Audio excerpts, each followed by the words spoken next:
Your old Barrow digger in Barry. Can you stop trying to implicate me every single time? It's not difficult.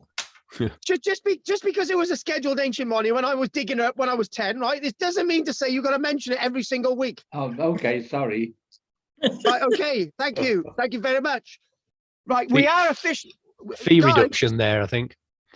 guys, we are officially online now, so you've got to all be sensible, right? Okay. Right. Oil sports. Gosh, Right, it's that time. so who are we gonna start off with? I want to Me. tell you something about Tinkinswood in a moment, but we're gonna start with Anne because she last week she had verbal diarrhea, and I no doubt we're gonna have it this week. So well, go on, Anne. Tell us. I watched a program today about the religion in Arabia before Islam, and after the change, there was a written documentary about it, but it was written by somebody new in Islam, so they rubbished the religion that was there before.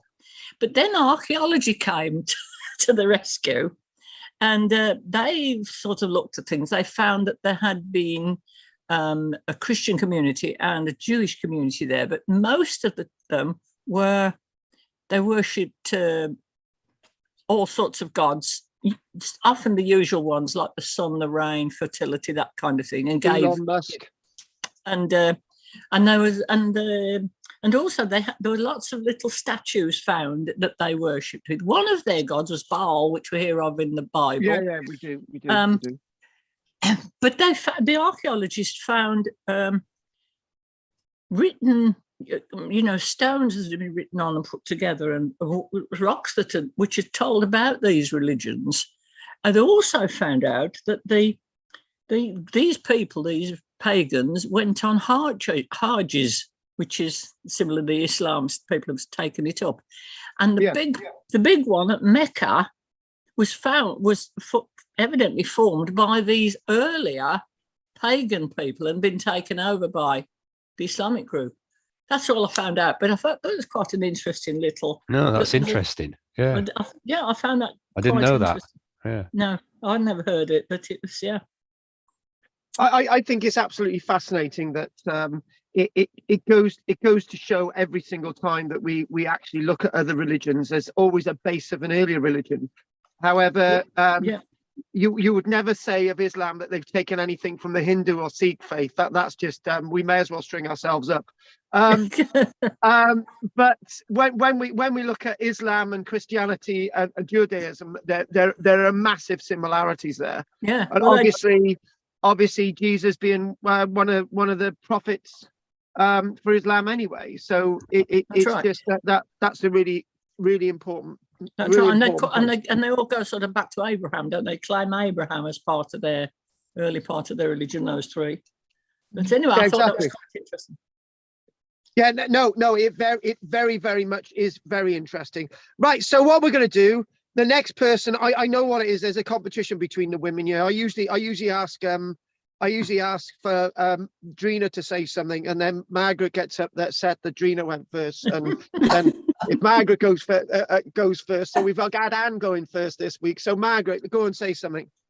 Can everybody see that? Oh, I've gone all right now. I was flashing a lot. Oh yes, please.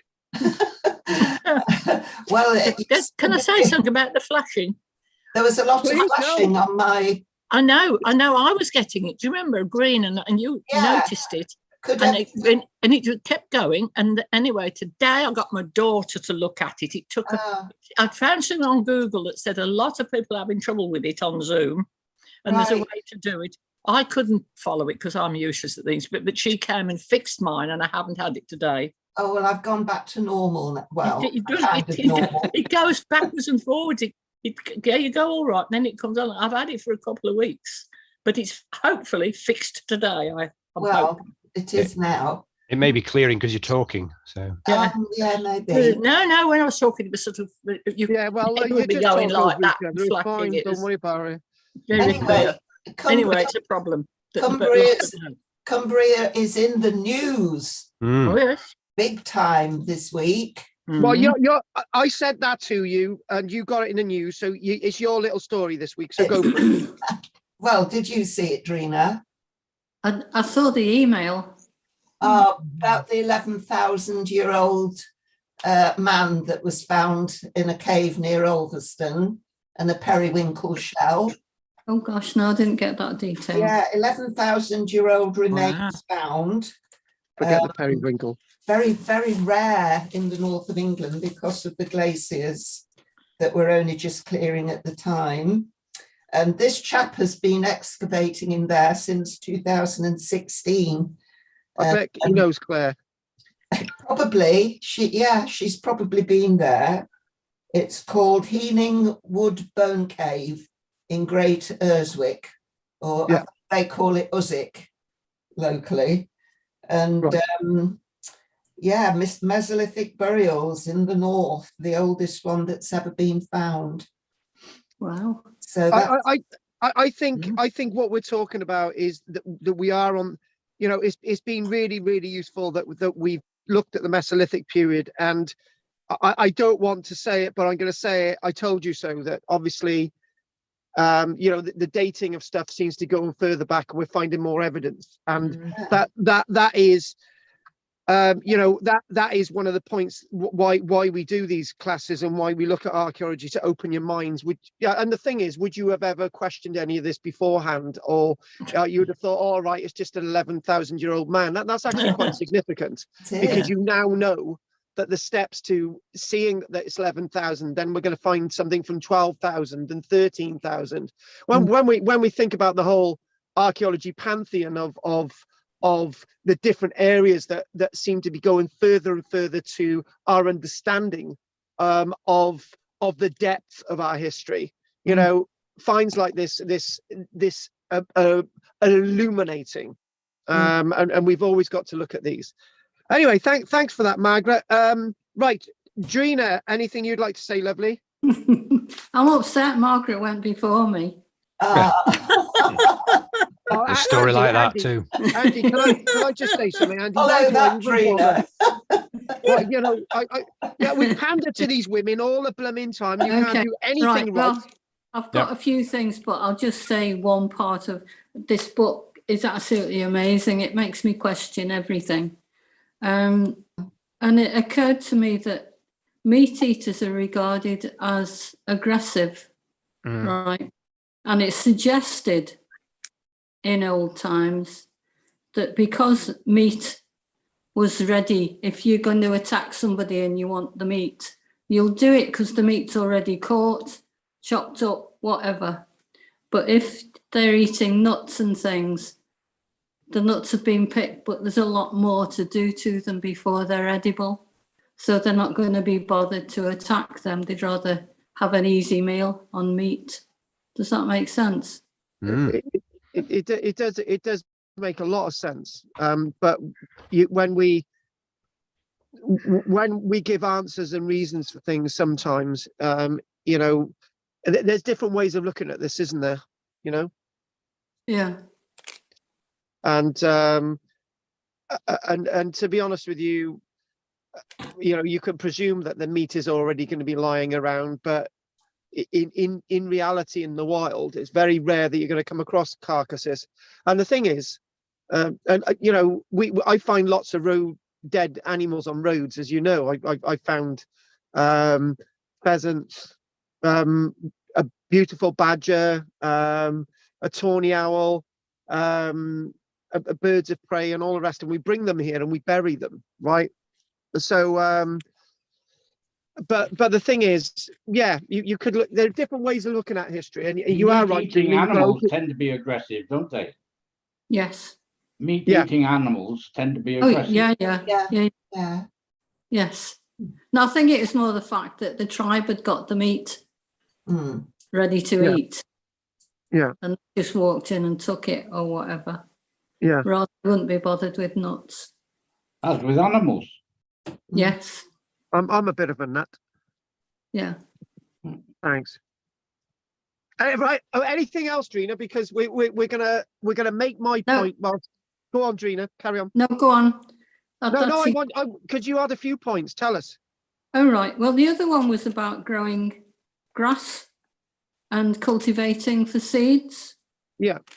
But they use the straw as well, and it's never mentioned. You know, they'd use it to make, I don't know, mud houses, whatever. They'd still use it. And maybe they grew it for that rather than the seed. Well, actually, you know, these are two really good points. I want to answer that one as well. Go on, Drina. No, I just puzzled over it because it was like cultivating it, and why would they cultivate it? Well, can I just say one thing? I'm hoping that some of you will actually come down to me in West Wales one day. We actually own one of the only, and we found this out by chance, we actually own one of the only hand-driven gorse grinders on the planet. It's still operational. It was then erected into a frame. It's cast iron, and it's and the whole point as well is that it's still operational. And basically, between about the 1840s, 1850s, 1860s, there wasn't very much animal fodder, and what people used to do, they used to get gorse and they used to grind it, and they used to make it for bedding, and they could use it for building and all the rest of it. Gorse grinder. And what you're saying, did they actually grow barley with long stalks because they needed the stalks for building? And that's a really good point. You know, that is a really, really good point. So I'm liking this. I'm liking you looking at things, and that actually leads us directly onto this. Now, you know, with all the changes with Archaeology Cymru and everything that I'm doing and everything now, we decided to bring the ghost walks back. Except I don't do them. So we've brought somebody back into what we're doing, and the gentleman concerned, I said, look, whatever you do, try and keep people looking at this burial chamber in the dark, ghosts and all the rest of it, whatever. But unfortunately, he had a question, and he had a question about that behind, right? And he had 14 people with him, right? And they all huddled around there in the dark, and they said, what's that pile of stones? And somebody said, oh, it's obviously a burial cairn. That pile of stones is a burial cairn. Because Jeff, my guy, he was thrown by this because we don't actually ever go around the back there. I know the reason. You know the reason. So everyone's gone home now, thinking that that's a burial cairn in the back, that pile of stones. But as we do know, that was not there in 1914. That pile of stones was in that hole, and is also underneath this capstone. So in a moment, history itself, those people going away from there now think that is a Neolithic monument, that pile of stones. So their entire interpretation of the past is completely wrong. And Cadw don't tell you what that is. In fact, that's not even in the guidebooks. Nobody tells you what that pile of stones is. So what we've got to do, we've got to always ask questions, and is getting the right answers. And we know that is not a monument there. It's out of that hole. And the other thing as well is I've now been thinking that hole itself, from the plans I've seen, that hole itself is actually being faked as well. Because in that hole from the original plans, there's only one or two of these stones in there. So they've made a wall in there to indicate that may have been something. So the whole bit of the archaeology is completely wrong. So I thought I wanted to share that with you. Right, who else have we got? Right, look, we're going to have to probably dash through these now. Adam, anything you'd like to say, lovely? Hello, No? hello. Yeah, oh yeah. I was down at Avebury in the weekend, and I was looking around and looking into the ditch, and there's loads of little mounds about 3 foot across each. Yeah. And I was just wondering, what are they? Well, the little mounds inside the ditch. Yeah. Inside the ditch. Yeah. Oh, they're actually tufts of ants. They're not. Yeah. But I can tell you that simply because, right, the ditch itself, in places goes down. If I've got an image of it, what I'm going to do, right, I'm going to try and grab my book a minute. And I can answer this directly. Hang on a minute. Where's my book? Hang on, I got to find it. I can answer this question. I like answering questions. I like that one. I'll be back now. Hang on. Right, it's actually in the Ancient Britain book. Right, it is in the Ancient Britain book. There's an image of the excavations. It's in the Ancient Britain book, and what it is, it shows an image of a cross section of the actual ditch, and the cross section of the ditch itself means that the ditch actually goes down. Oh, there it here it is. Can you see this? That there. This is a cross section of the ditch. So the tufts that you're actually talking about are above this layer. Yeah. Okay. All right. So that means that they're very recent, right? Yeah, So they can't be of any antiquity. Don't feel you're foolish, right? But what you've got to do, you've always got to analyze the evidence, and that basically answers it. They're not old. That's it. Thank you very much. My pleasure. Right. Okay, Andy, go for it.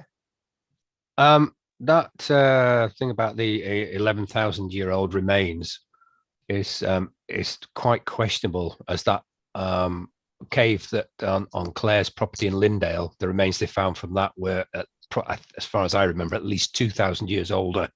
Wow. And they've been verified by the British Museum. So I'm not quite sure where they're making that claim from. Obviously not aware of that. I'm surprised Clare hasn't been down to London banging on their door. But well, I wouldn't want to muck with Claire, but mind you, what it is, Claire might have had some relations with the bloke. So maybe well, yeah, you know, might be. Yeah, I was just trying to find the paper. I've got the paper on it where they actually dated it, because they didn't believe them, and it was poo-hooed at first, and then the British Museum confirmed it a few years ago as being quite accurate. But the ice melted 14,000 years ago up here, which is much earlier than most people say in this area, just on the Kent Estuary up to Windermere. Well, as we know, Andy, it's going to be in different areas. Yeah, exactly. We agree with that. That's fine. The other thing I saw was watching a program today, and it was in Croatia, and he visited this dig near Zadar, which had pottery from 14,000 years BC. No, it must have been 12,000 BC. It was 14,000 years from now, right? Which was astonishing. You know, that's like what, at least 6,000, if not 8,000 years before it was, and they've dated it, and they've got several bits of it. A new civilization that was slightly more advanced than they thought. Croatia is absolutely full of unknown sites and things that they're just starting to dig now. So I thought that was an interesting one. Massively interesting. Can I just come back to a point there, right? And this answers why there's loads of old stuff in Croatia. It's quite an easy one, right? Croatia is not in the category of an industrialized landscape. It didn't become industrialized per se until about the beginning of the 1900s, coming up to the First World War. So all the industrial mechanisms which would have destroyed the landscape, as we've got in Britain, didn't occur in Croatia until much later. So hence we've got better archaeology, better well-preserved archaeology in Croatia. It doesn't mean to say it's less important. It means to say that they're getting the data now which we had lost with our throw at industrialization and the throw of all these barrow diggers. So very beautiful art, beautiful pottery as well, really sophisticated stuff. You know, really smooth with beautiful designs on it, animal shapes and all sorts. You're thinking, not just a rough, crude pot. Wow. But then again, even if it was a rough, crude pot, that'd be quite. It still would be mind blowing, wouldn't it? About the same age as Göbekli Tepe. Yeah, and not very far away either. Yeah. But don't talk about Göbekli Tepe. We'll go down the rabbit hole. Yeah, we need a field trip. yes, we do. And finally, Peter S. No, is it Peter C? Peter C. Anything?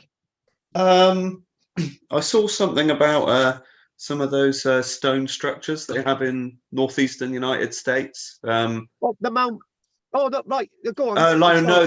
They're stone walls and like small cellars, and the archaeologists have normally attributed them to the first settlers and but now they've done a fair bit of what's that called? OSL dating, the optically stimulating luminescence. Luminescence dating, yeah. Yeah, and they're a lot of them are Yeah. looking a lot older than Columbus. We need you to come back to us about that next week, because that is, to be honest with you, that's completely new on me. I do know my North American stuff, but are we talking about Pennsylvania and that type of area? Like Vermont, that area. I'll have a look. I'll get some more information on it. Yeah. Right, Yeah, I don't want to glaze over on that one, but I want to know more. Next week, love it, great. Yeah, good. no problem. And finally, Pat, we're gonna Pat, go on. Yeah, I just looked on Google recently, and something about Pompeii, and the archaeologists have been digging more, and they found a so-called forbidden room, and they found sort of middle class people's things, stuff that they've left, plates, amphoras, and everyday objects. So I don't know what, if you look online, because it says archaeologists broke into a forbidden chamber. They have a little video. Oh wow! Yeah, it's on no, Google. we sit obviously. I'm glad we got. I'm glad we're getting lots of discussion as well. So that's good. Anyway, thanks for that. It's a lot of good news. Right, so we've taken a bit longer than I wanted to tonight, but we all wanted to chat and stuff, which is great. I would like to say that Andy's point last week that we need to look at this Bishop Ussher stuff. We need a class on what Bishop Ussher would say about X, Y, and Z, and Bishop Ussher's ideas of why the Earth was 4,004 years old. That type of, not 4,004 years BC. That's more like it. That would be good as a class. I don't know when I can fit her in, but maybe in the next couple of weeks. And it's always, we've this idea that you're going out looking and understanding history and archaeology is really helpful. So today we're looking at this man, who's a chap by the name of Richard Cole-Hoare. Now, Richard Cole-Hoare was a magnate, or a magnate, in the world of archaeology, and we needed to do this guy. We looked at Fawcett, right, and we looked at Douglas, and a couple of you didn't like the works of Fawcett and Douglas, digging hundreds of mounds, and it's difficult to try and put that into some varied perception, digging a dozen mounds in the day and that type of thing. But there are reasons why and wherefore all that people do things in archaeology, and we can only blame those with lesser wisdom than us, or we can take it with a great deal of respect, which is something that I do. So in many ways, where we look at archaeology and how we see archaeology developing is within that middle part of the range of lower areas, such as Wiltshire, the Old Wessex, where archaeology seems to be dominated by specific figures, as we've already mentioned, Fawcett and Douglas, referring to the previous lecture, looking at these Barrow diggers. So the field of English Barrow study did, for many years, be at the foothills of a very few, as we've already mentioned.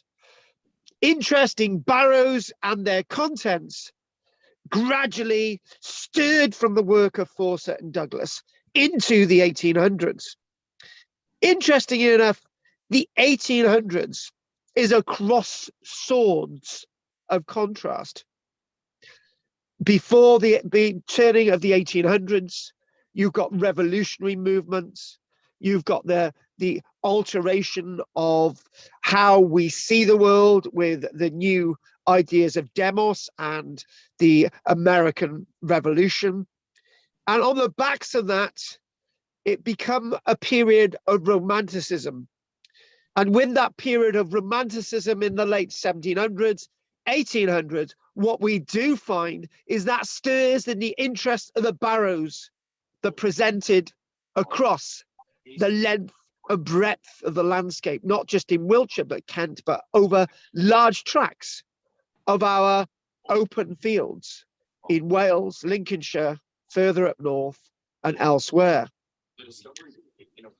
So when we think about this romantic idea of the landscape, with its expressions of individuality and intense emotion, tended to encourage an already existing morbid interest in mortality and the grave. And when we think about poets like Tennyson and Shelley and Coleridge, we can see what's going on there. But we're talking about the intellects of these great men interested, such as Sir Richard Coldhaw in front of us, who was born in the year of 1758. He would have, by the years of that's coming into the deaths of Douglas and Fawcett, Coldhaw would have been aware of their work. And I think this is a rather intriguing image where we are looking at him writing in his journal. And it's almost as if that's quite photographic. He was a wealthy baronet, Sir Richard Coldhaw, who financed the earliest systematic diggings into the Barrows of Wessex and wrote the first regional archaeology, Ancient Wiltshire. And by the way, we do have a bit of the other week where I was taking on people's accents. And basically what we've got another chap known as Cunnington. In Cunnington's words, the country between Headsbury and Tiltshead and between Tiltshead and Everley demands particular attention. From hence you will proceed to Upavon and Pewsey, at both of which I find good accommodation may be hard. There are some curious excavations between Lidbury and Everley which must be dug into. For John, one of the regular diggers, must be constant attendance with his pickaxe, without which nothing positive can be ascertained. That gives you a bit of an idea, doesn't it? But let's go back to our Coldhaw. The intellectual climate of England became enveloped in the Gothic cult. Barrows on blasted heaths became objects of aesthetic satisfaction and speculation. Let's go out, Margaret, on a horse and trap from London after doing a bit of shopping, and let's do a bit of digging, why don't we, love? Books on the subject were decorated with withered oaks, dripping grottos with stark representations of dolmens and stone circles in the background, as we see from Fawcett and Douglas. The bones of the prehistoric dead became as one with the features of the rugged landscape, so beloved of the romantic mind. A good example of the cult is shown in the opening pages of Haw's folios, where beads, flints, urns, and representations of burial chambers surround the title Ancient Wiltshire. And we do actually have some of those illustrations. Let's just chuck some of them in the background. They look pretty good, don't they? You know, nice illustrations. I think the one at the top, that's got to be something like West Kent Long Barrow. And obviously these little beasts there, those are going to be the likes of the ones near Stonehenge. And it's this sort of Hawes wanting to go out and sort of represent this sort of landscape with all these mounds to sort of, you know, that's actually quite nice. That's actually quite nice the way we actually see the barrows there. Indeed, one of the 5 types of burial mounds classified by Haw was still labeled the Druid Barrow. Classical learning and archaeology now had a revival study, and one that could be pursued wholly at home. So this is the thing with these publications now. What Haw was doing, he was bringing the archaeology that he was digging. And the likes of Cunnington is bringing the archaeology that we're digging into your home, and one of the great elapsed expanses of archaeology. And when I say elapsed, there wasn't a lapse of sort of not much being published, and now we've got loads of stuff. And you're in a way looking at a publication with illustrations like this, you know, feels your need, your undeniable need for the past. It has been suggested more than once that the 1800s Barrow diggers had a morbid delight in skeletons, graves, and mortality that amounted to a gloating over the paraphernalia of death. This is now recognized as a psychological phenomenon that was exploited in the literature and art of the times. I would say it went a bit further than that when we look at the likes of the death of Queen Victoria's husband, Albert. It was in 1868, wasn't it, or something like that. You know, that sort of morbid sense. And when we look at the likes of Charles Dickens, and we look at all of his works, I think that the whole 1800s was either a romantic or a morbid landscape to live within. Now, when we think about this morbid landscape, you've got these barrows. This is why Barrow suffered so much from wholesale assaults during this period. And I would say would be even worse if these publications wouldn't have been made available. It would almost be, well, what they doing? So we're going to dig a few. So in other words, Hall was telling us about this stuff. So we didn't actually need to go out, but there was a wholesale destruction of this landscape. So perhaps when we think about this landscape, the landscape is to be seen as the early diggers' paradise. Has had some strong inquisitive instincts, many of them made to be seen in these notes. Barrow digging was elevated to a science. So what we're talking about, we're now recording this landscape, so it's now a science. We've got these artifacts. It's now a science. We're instead of ransacking wholesale now, the likes of Hoare is saying, we're writing this up. We've got to write these things up. We've got to record them. We've got to understand what's in them. We've got to understand what's going on with the bodies and the barrows. And the likes of Cunnington would agree with that. So, this is quite a statement to make. So if we go back, and that's got its own thing.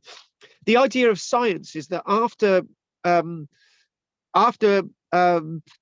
William Cunnington had actually excavated, right? Not Cole Hall, but William Cunnington. He left tokens in the excavations, so you could actually see that it'd been dug. I think that's really great. So how many archaeologists today think, oh, what we're going to do, we're going to leave something in the bottom of the trench to say that we've been digging there, right? Well, this guy did, Cunnington, Cunnington left. This guy, he left an indication which sites he had dug. So these individuals are very much fathers of the archaeology of their time. These people are out there giving us a moment of the past which would hitherto be lost if people had gone at these willy-nilly. So fathers of the exploration of barrows, Sir Richard Cole Hall and William Cunnington, that's how they're known. And this ties in nicely with the Romantic movement, the work of Cole Hall in Ancient History of Wiltshire. This is some of the pages we're looking at. And Cunnington almost tags in with the likes of Cole Hall. They work together. Cunnington, for example, was responsible for supervising most of the barrow digging, while Hall provided the capital and labour for opening. Wait for it. They don't have the record on this, but still 465 mounds were disturbed.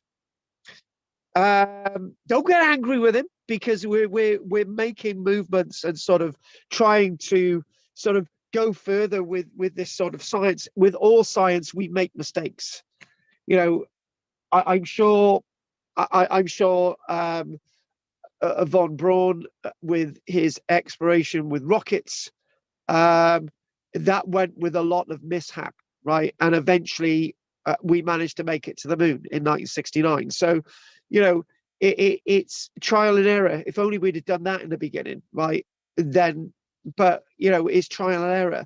These people, like our friend Richard Cole Hall, were digging in an area that you know, there'd been the other Fawcett and Douglas and a few other diggers had been digging, but these two were now digging in new scientific territory.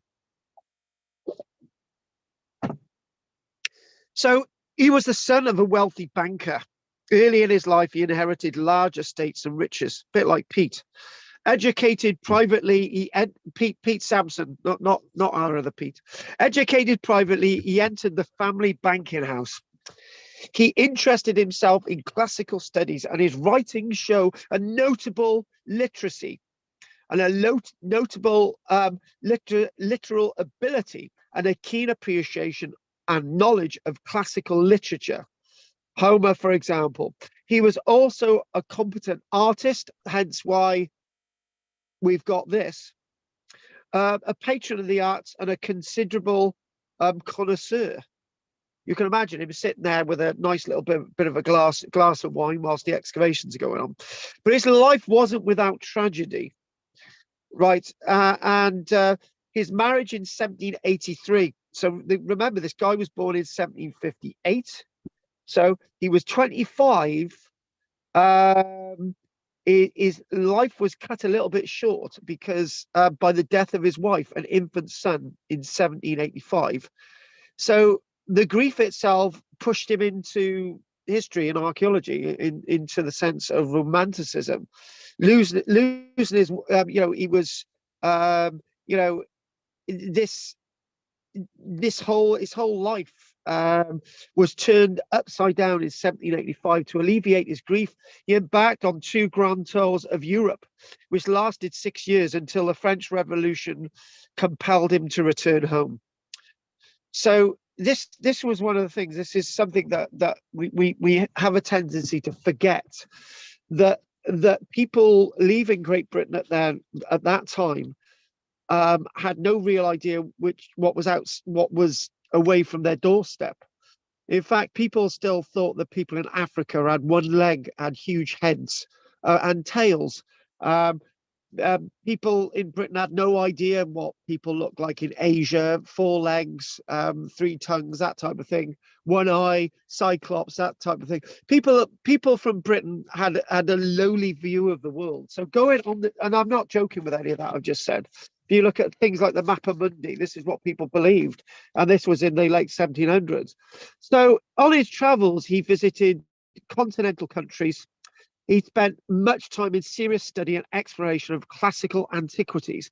So when you've got this sort of sense of classical antiquities by looking abroad, you're going to bring that here and think, well, we've got old things on our doorstep. Let's try and start looking at them, because they're looking at them in ancient Greece, ancient Rome, Carthage, and even a little bit of a tongue and a lick at ancient Egypt, but I'm not exactly sure he would have gone there. He described and sketched many of them, later publishing an account of his journeys. I'm sure we can answer that one. His romantic leanings next led him to tour Wales and Monmouthshire. Well, he wouldn't have found much there.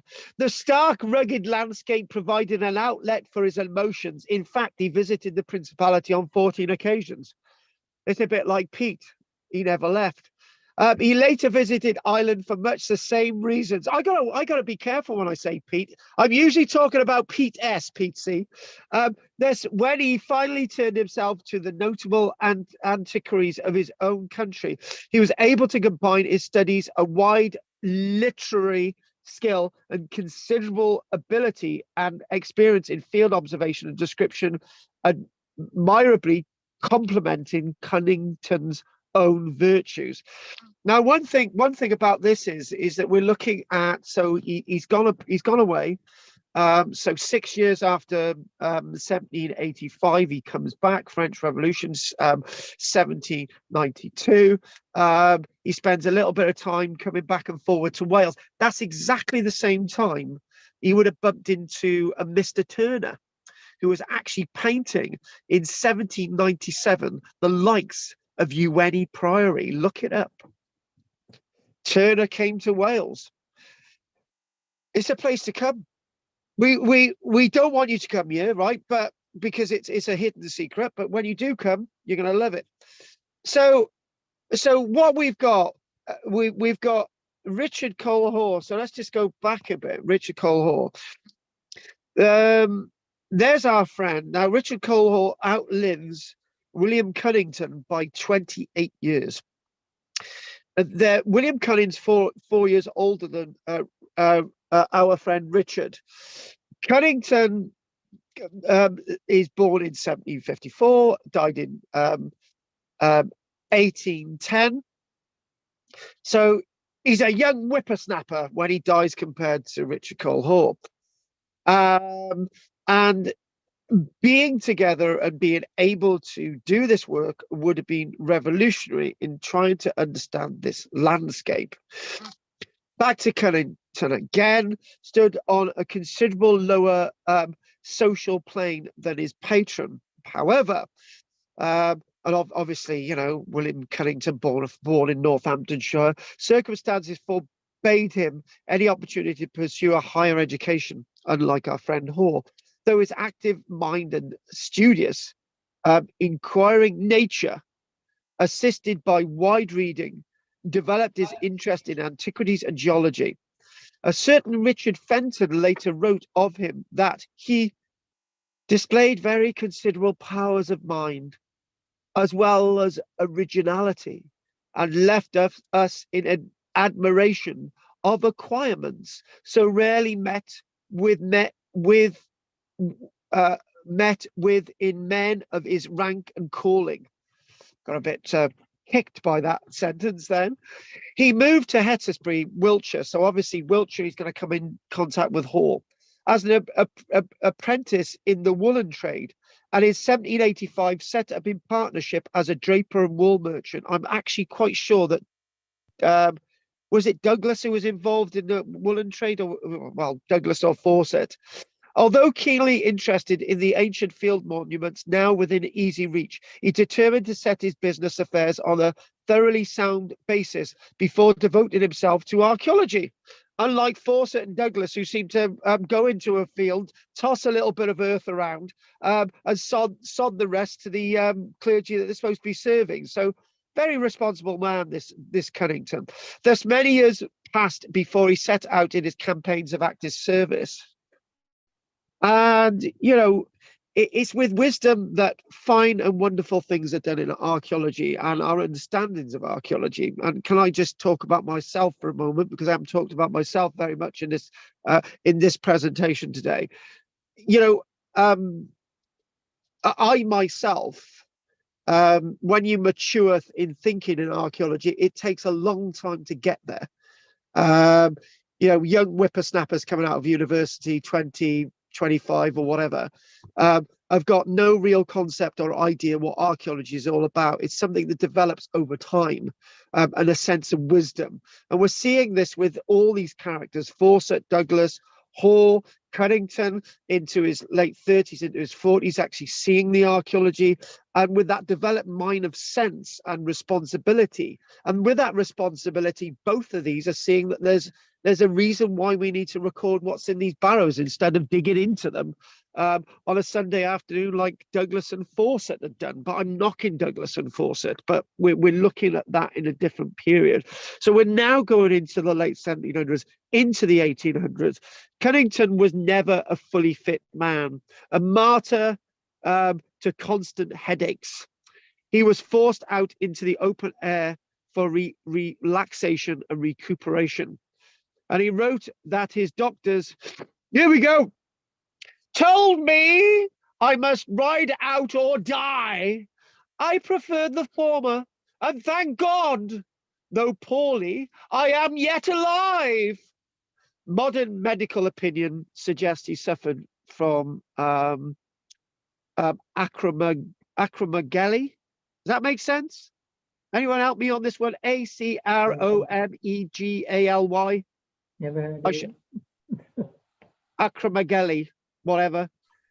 Caused by an overactive gland, pituitary gland, and which manifests itself in headaches, depression, lethargy, and a progressive enlargement of the hands, feet, and facially the brow ridges, nose, lower jaw, and lips.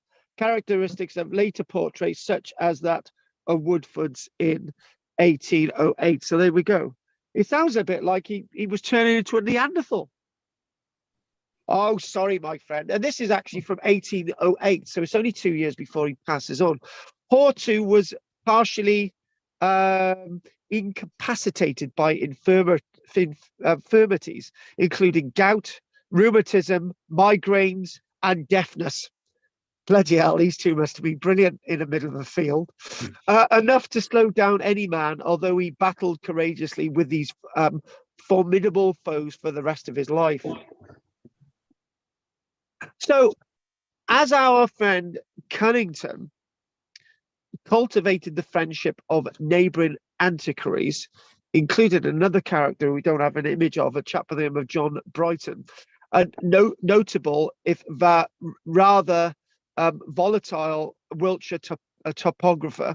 So obviously they got topographers, encouraged his earliest work on local barrows and earthworks. It seems that lots of people were out there really interested in sort of recording the landscape, whether it's archaeology, geography, and that type of thing.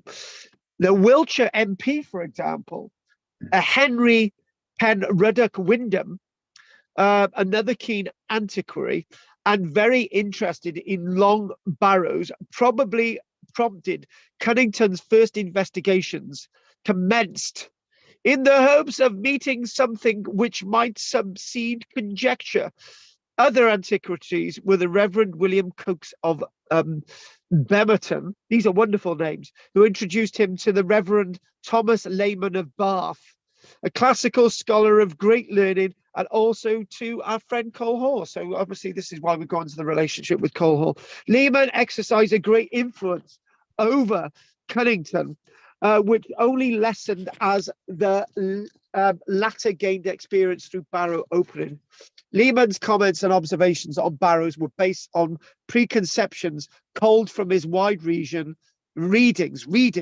They lacked Cunnington's practical knowledge. So this is what we're talking about. We're talking about building that knowledge, life experience, talking to people, going out in the field, and really understanding what the past is about.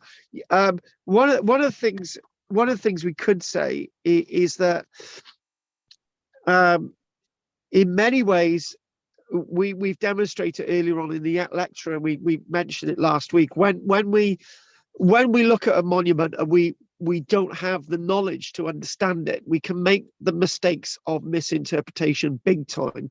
So these two guys, Cunnington and Hoare, were on the back of other people making mistakes, and these two could go out and understand what these monuments are about, very much what these monuments are about. Yes, these are the mounds, the likes of our Stonehenge. So Cunnington, whom Hoare sometimes referred to as the arch druid, well, there we go. And in another way, developed the capacity of thorough exploration for the period and an attention to detail coupled with careful written notes that was without parallel for this period. Now, we've got to be very careful with that word archdruid. It was in jest, because if you use the word archdruid, lots of people were archdruids at the time. With the likes, you look at Stukely in the 1720s going to sort of changing his ideas of field archaeology, sort of linking with the Druid narrative, but the word archdruid is just sort of tongue-in-cheek thing. These weren't sort of people going out sort of dressing as druids streaking across fields. They were really into their scientific bent. The real landscape in Cunnington's career came in 1803.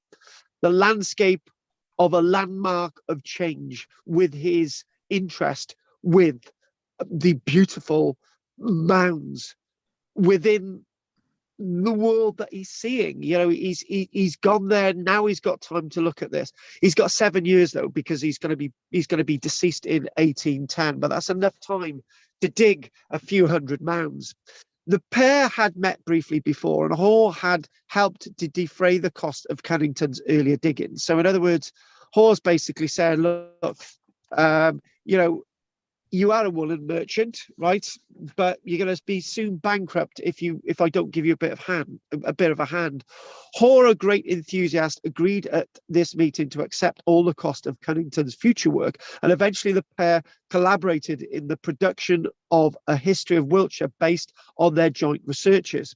The Hoare-Cunnington partnership, although in the first instant one of employer and employee, soon developed into a firm and enduring friendship over 7 years, relatively unmarred by any disagreements. And in the case of our Hoare, not having a woman to muck your life up helped a great deal with them being able to focus. Sorry about that, ladies. Helped them being able to focus on the history and archaeology of the landscape. I'm gonna be shot in the leg after this. Trina's gonna give me a right slap. It says much for both individuals that in an age of strict etiquette and stiff formal codes of social conduct, they should have enjoyed such great respect and feeling for one another. So they love the history and archaeology, and they saw that as their mistresses and their wives. And it's quite a strange concept. I used to have a friend years ago called Anna, right? And I used to write to Anna, and I used to talk about my other mistress. And while I would talk about my other mistress, Anna would know full well I was talking about York, and the city of York, going to the city of York and loving York, because in some ways people who love history and archaeology see history and archaeology as their partner. And I know that might sound strange. I know lots of women who love archaeology more than they love their men, and it goes with what we're saying here as well. The archaeology doesn't argue with you and disagree with you. The large-scale historical work planned by Hoare was split into two parts, with Cunnington entirely in charge initially of the spade work, and obviously he's got the gang and his workforce to do it. He had little difficulty in getting permission to dig, although on one foray in search of a barrow, a tenant took us all for poachers. Hoare, who was responsible for surface field work and general descriptions of field antiquaries, planned each season's work like a military campaign. His energy and clear-cut method, as we've already mentioned, is shown with that quote that we made earlier on, which we'll mention again. Now, we've used the word military for the first time in these lectures, and that's really, really important because there's a juncture here. At the time, we're talking about the Great Wars with Napoleon, and obviously we're back in North America fighting those damnable Yanks in 1812, where we burned the White House. Bloody good job too. But the word military starts to come into archaeology now because, you know, by the likes of the 1918, you've got the bombardier Sir Wheeler, Sir R.E.M. Wheeler, and you know he was a great military man. And then there's lots of other military men go into archaeology and use the military sense of their interpretation of the landscape to plan archaeological excavations. So it's good that we're using the word military like a military campaign. And I am very much like that in my archaeological undertakings.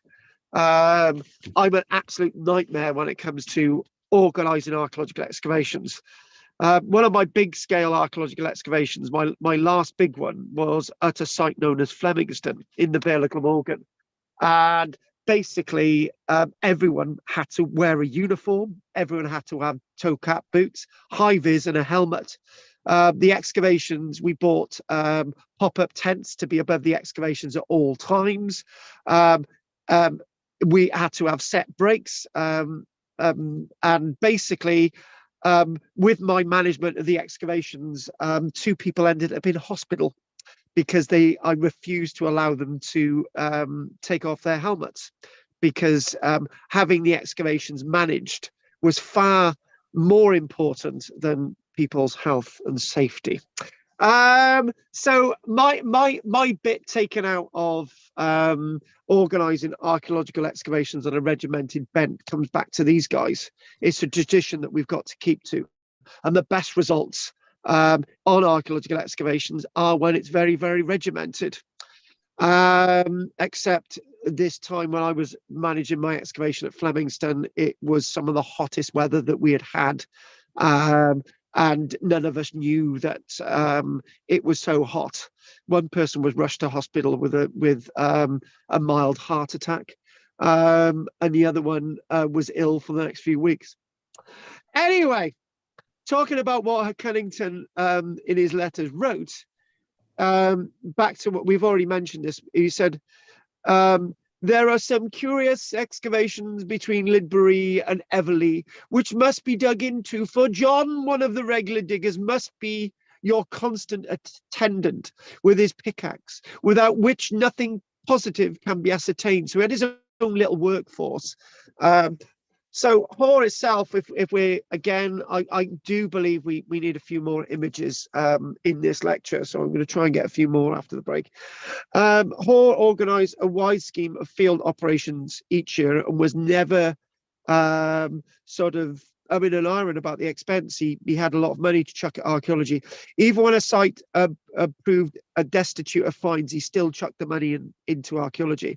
In other words, these two individuals are very much like Lord Carnarvon and the likes of Howard Carter, where Lord Carnarvon's just chucking money at Howard Carter and saying, go on, dig. I haven't found anything. Go on, dig. Haven't found anything. I found something. Dig. And then obviously after, I think it was a decade of this relationship, Lord Carnarvon said, enough is enough. And then suddenly we find the greatest burial ever found in ancient Egypt, with Tutankhamun, November in the year 1923. I think it was 1923, or was it 1922? Never mind. Anyway, Cunnington sent details of his excavations in the form of letters which reached Hoare at regular intervals. Now, this is really, really important. We are actually seeing this coming of age. Now, we mentioned earlier on the fathers of exploration of Barrows, and we mentioned that this is important, putting tokens into the excavation to say you've dug there, sort of keeping records, keeping notes and organising things on a great military bent, for example. But what is important is actually giving updates, regular field reports. Now, regular field reports is what we do in the military, and obviously letting your commander-in-chief know that something's happening, right? Communication. This is one thing. When I was directing an excavation at St. Bride's, for example, I made myself ill doing field reports into the early hours after a day of excavation. Because I was so obsessed with making sure that I wrote everything down after the excavation. So, this is all, all this sort of, I'm not the only archaeologist to do it. Howard Carter's writing home to Lord Carnarvon on a regular basis. You've got the likes of Flinders Petrie. Well, you can only look at the work of Schliemann to say that, we're all at it. Right, we're all writing things down. So Cunnington's daughters transcribed copies of these letters, and they were eventually bound into 3 volumes, which were later bequeathed to the Library of the Wiltshire Natural History and Archaeological Society. Cunnington kept all the materials found during his diggings in a specially erected building, the Moss House or Museum, in his garden. So this is really important, keeping all your artifacts in one place. This is something that highly influences me. For example, I believe when you're involved in an archaeological excavation, that everything involving the archaeological excavations should stay in one archive if you're finding human remains. they had to remain with the artifacts that they're found with, whether it's gold, whether it's silver. You photograph that and you rebury the artifacts. This is how I feel. And that's based on this idea that you keep everything together. And this is really, really important. Again, these landmark archaeologists are setting what we see in archaeology today as some of the things that we take for granted. But back in the day, these were landmark. 8 years after Cunnington's death, Hall bought all the Barrow relics from his family. So Hall buys everything from, Cunnington's family, and the sum paid, £200, seems generous when one remembers that the full cost of each day and every excavation fell on him. So, basically Hall's basically saying, right, you Cunnington family, I've paid for your dad to do the excavations, but here's money for all these artifacts. And when you think about it, £200 back then, we're talking about, yeah, I'm just going to do a quick calculation. So I'm basing this, I think if you're a captain on board a ship, that's about £36 a year. So if you equate to that being about 40 grand now, so that's going to be in the equivalent of £200,000. So, this is people working together, and they're working with that sense of respect. So this is what we've got to feel, respect. And Andy knows full well it's really pointless being involved in archaeology and you don't get on, right? You've all got to get on, right? There's no point bickering. If you're going to do archaeology, you've got to work together. You've all got to have this ethic, and this thanks to these guys. They're telling us that this is the way things should be done. You could disagree, right? You could say, oh, bloody hell, Carl, you're a right nut job for having people not being allowed to take off their helmets and their high vis. We had members of the public passing the excavation every day taking photographs. I didn't want people to see that we were a sloppy outfit wearing sort of combat gear with holes in our trousers. They didn't realize that it was so hot, and they just carried on with the excavations. I believe excavation should be undertaken in a professional manner. And I'm so relieved when people show me images of people doing excavations properly. In the first volume of his work, published in 1810, and dealing with South Wiltshire, Hall announced in his preface that he hoped to throw some new light on the history of those Britons who formerly resided on our hills. Now that, quote unquote, is an important point. Again, what up until this point, again, everybody thinks everything's Roman, right? And I did a lecture on YouTube, and I don't know if any of you saw it. It was yesterday morning. I was basically saying that up until the 1900s, everything marked on maps was Roman, right? Every straight road was Roman. Everything that had a bank and a ditch was Roman, right? Even Pictish standing stones in a field in Scotland were Roman. Everything was Roman, right? So what these guys were doing, right, even before the Ordnance Survey was making these mistakes, right, by saying everything was Roman, the Ordnance Survey, lots of it has been produced by antiquarians, but really to a high degree, but marking things wrongly. These people were actually questioning the actual narrative of this landscape. Hang on a minute. Were actually questioning the narrative of the landscape, and by opening these mounds, they were really able to understand that everything isn't Roman. It's a lot more than that. So what we're left with is Hall having to pick up the pieces of this relationship. These two individuals had achieved so much. He determined that the only information his work would provide would be the incontrovertible facts provided by his and Cunnington's own researchers.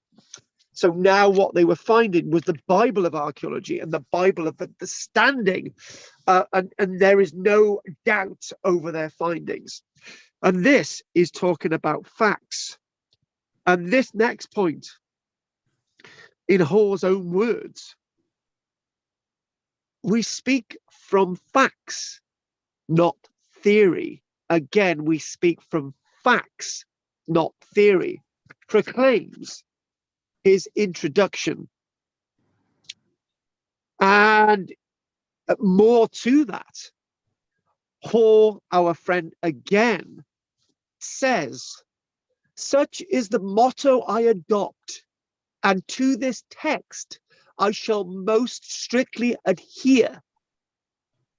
He goes on to say, I shall describe to you what we have found, what we have seen. In short, I shall tell you a plain, unvarnished tale, and draw from it such conclusions as shall appear not unreasonable, but even on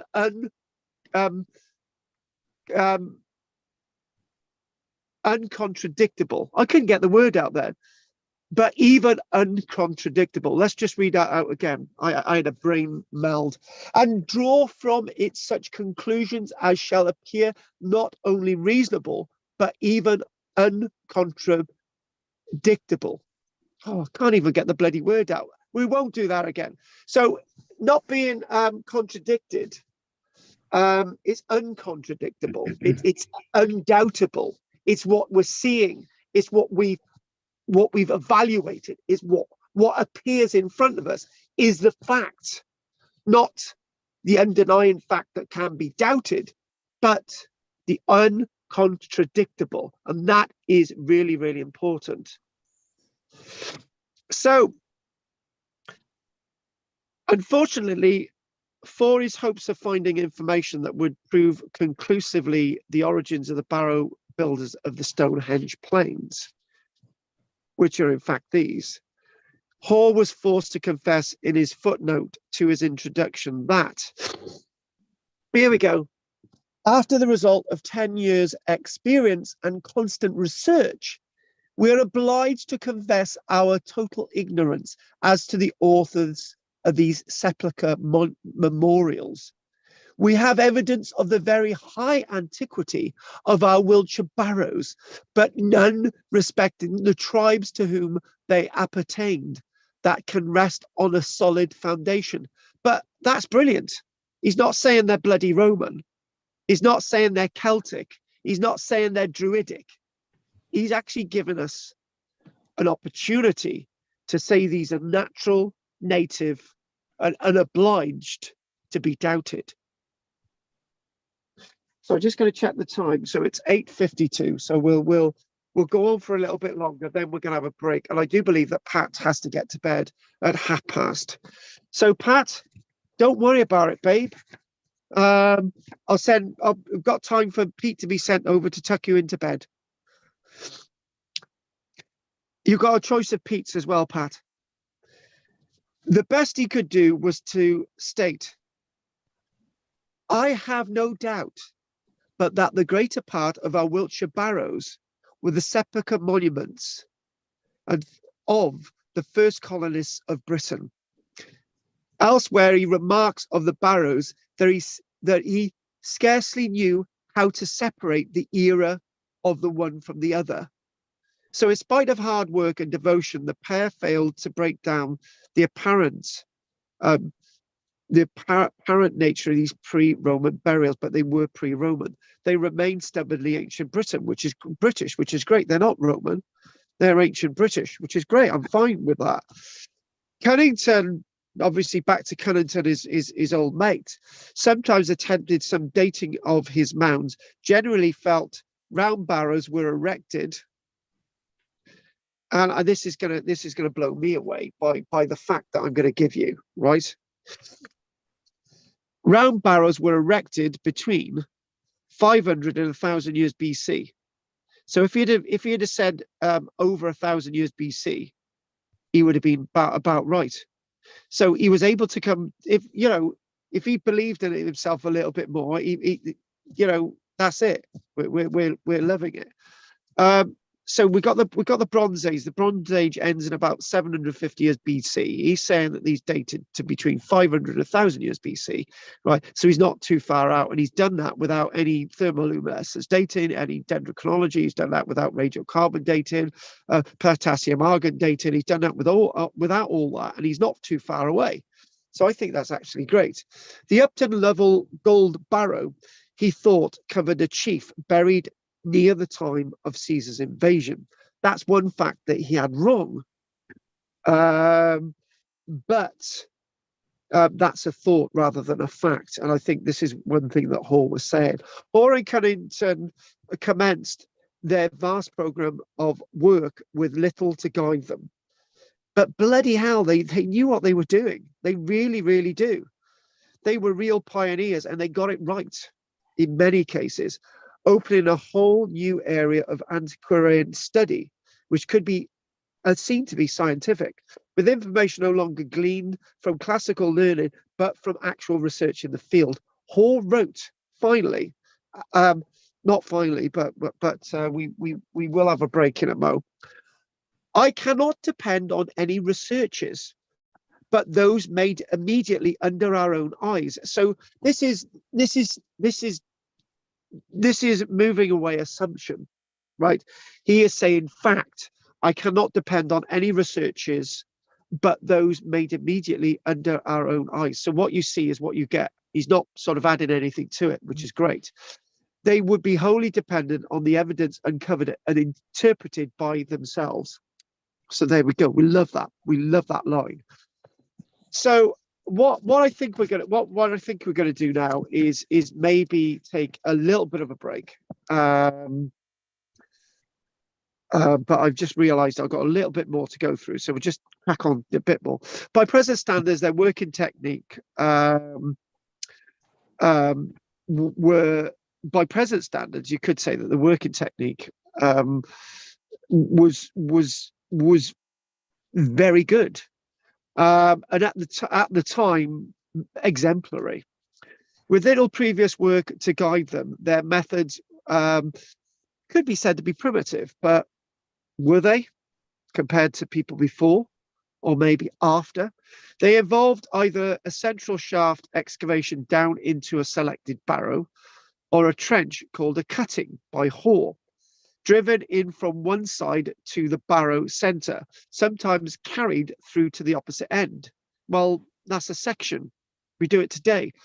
A contemporary of Hall, the Reverend Edward Duke, who dug into some of the barrows of the Lake Group in the early 1800s with Cunnington's assistance, described his own opening technique, remarking that a perpendicular shaft sunk into the apex of a size proportionate to that of a barrow rarely fails of bringing to light its contents. And a young 10-year-old realized that when he was digging at a barrow in Barry, didn't he, Pete? Gangs of labourers usually carried out the preliminary diggings for Hall and Cunnington. Naturally, they're both unwell. The latter's chief assistants were Stephen and John Parker, known as Nosey, father and son, who live at Hettersbury. Hall called them the Hettersbury Pioneers. In private, he called them other things, of whom we feel much indebted for many interesting discoveries. It is worth noting that one of Thomas Bateman's, that's a really important individual, Bateman, keenest employees, his distinguished barrow opener, was also named Parker. Apparently, Cunnington needed all his undoubtable patience with John, who was occasionally moody. Hall disapproved of John's surliness. So our friend John, right, is John Parker. I will have no sulking fits, he wrote to Cunnington. He must be in a sweet temper. Although, to be fair, the Parkers were keen workers, enthusiastic enough to explore the countryside for traces of antiquities on their own account. One of Hall's friends praised their superior skill and and sense of purpose. Many years after he had worked for Hall, one of the diggers explained the barrow opening methods of the time to the Reverend William Collins Lucas. I got to do this in a pirate accent. Sir Richard stopped at the great house and instructed his men to dig down from the top until they got nearly to the level of the natural soil. When they were to send or wait for him, on his arrival, the search was continued and assist, if any, examined in his presence. Arr. On which note, we're going to take a break. So, we've got a certain Charlie John watching us today. So thank you very much for joining us. We're going to take a break now. So what we're going to do is we're going to talk about Drina's love life. I wish. Going to do because I'm very aware of time now. If we could all keep it to one question, Pete. Well, that's good. Pete's not saying anything. Well done, Pete. Right. Your mic's off, Pete.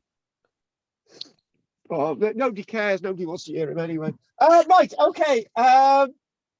The clock was chiming, so I kept it. I was muted. That's very considerate of you. Arr, arr. Arr. Arr, yeah. Arr. Go on, Pete. Wait, one question. Well, I don't have a question. Sorry. Okay, fair enough. Okay, Drina, how's it going with Idris? No, I've got no questions. He's still there, though, isn't he? Yeah, oh, yeah. Yeah, he's bloody lurking. You know, the wonder he hasn't. Yeah, exactly. Right. What about you, Anne? Well, right at the beginning, you were talking about that where people have got the wrong impression that there was that barrow that was where the stones had come out of the hole and were just in a pile, and they'd been given the impression that that was and people had gone away with the wrong, a lie really, that it hadn't known. But what I often wonder that with archaeology, even with people who are doing their best, because often they try and interpret, and whether that sends people away with not with any deliberate trying to confuse people, but then they might become so because it's hard to interpret some things, you know, and it depends on I suppose the standard of the archaeology that you've been talking about. But you know, I just wonder how much of that may happen when people are really trying hard, but interpretation is difficult. And one of the things that was admiring in this Cunningham and that was that they were saying we don't know. A good scientist will say they don't know at some point, you know, can't do the interpretation. But I just wondered what you thought about that.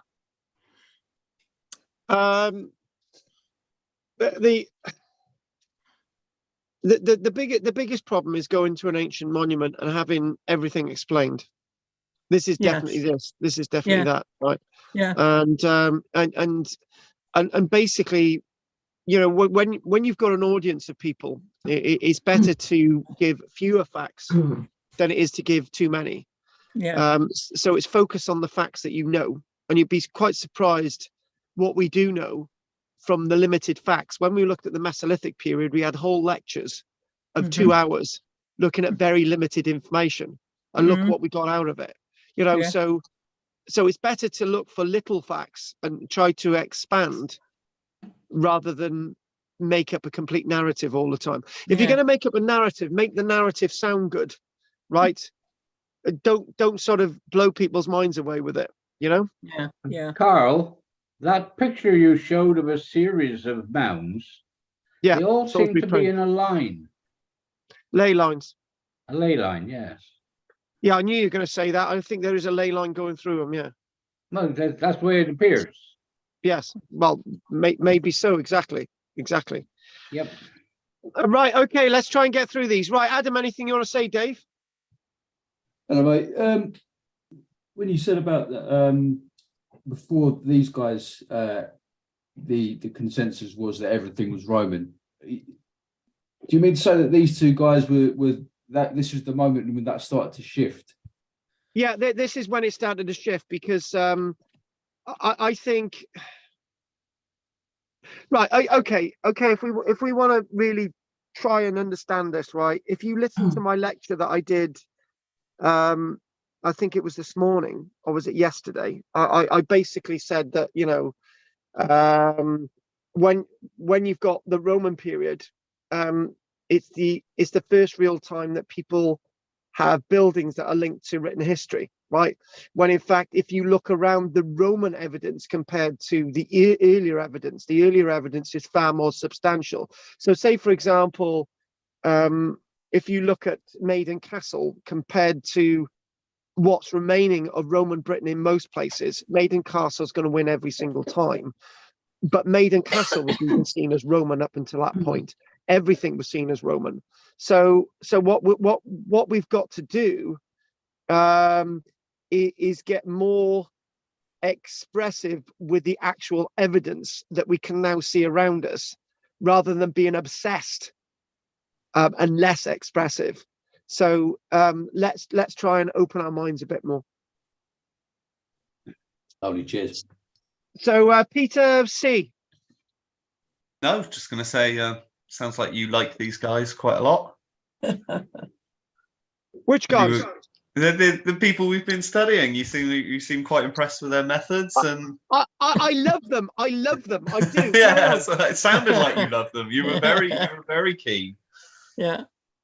The thing is that they tie in with very much my own ways of conducting an archaeological excavation, because I've got an opportunity here on my doorstep with land that I actually own to undertake a very important, groundbreaking archaeological excavation, but I won't do it at this stage because I don't have all what I need in place. So before I started any excavation here, there would be a building over it to work under, and it would be sheltered so the archaeology wouldn't be damaged whilst you're excavating it. So all these ideas and sort of you can't have archaeology presented if you're going to destroy it as you're working. Too many archaeologists do things fast and wrongly, even today. And these people taught us the way, but sometimes we ignore it. People think that you can rush archaeology. The likes of Kathleen Kenyon, she would say no.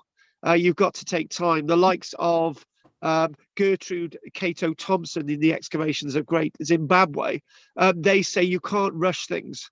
Both of them happen to be women. Both of them happen to be more meticulous than some of the other people around them at the time. So, you know, and these people have actually taken a leaf out of these forefathers who happen to be male, but that's not the point. Yeah.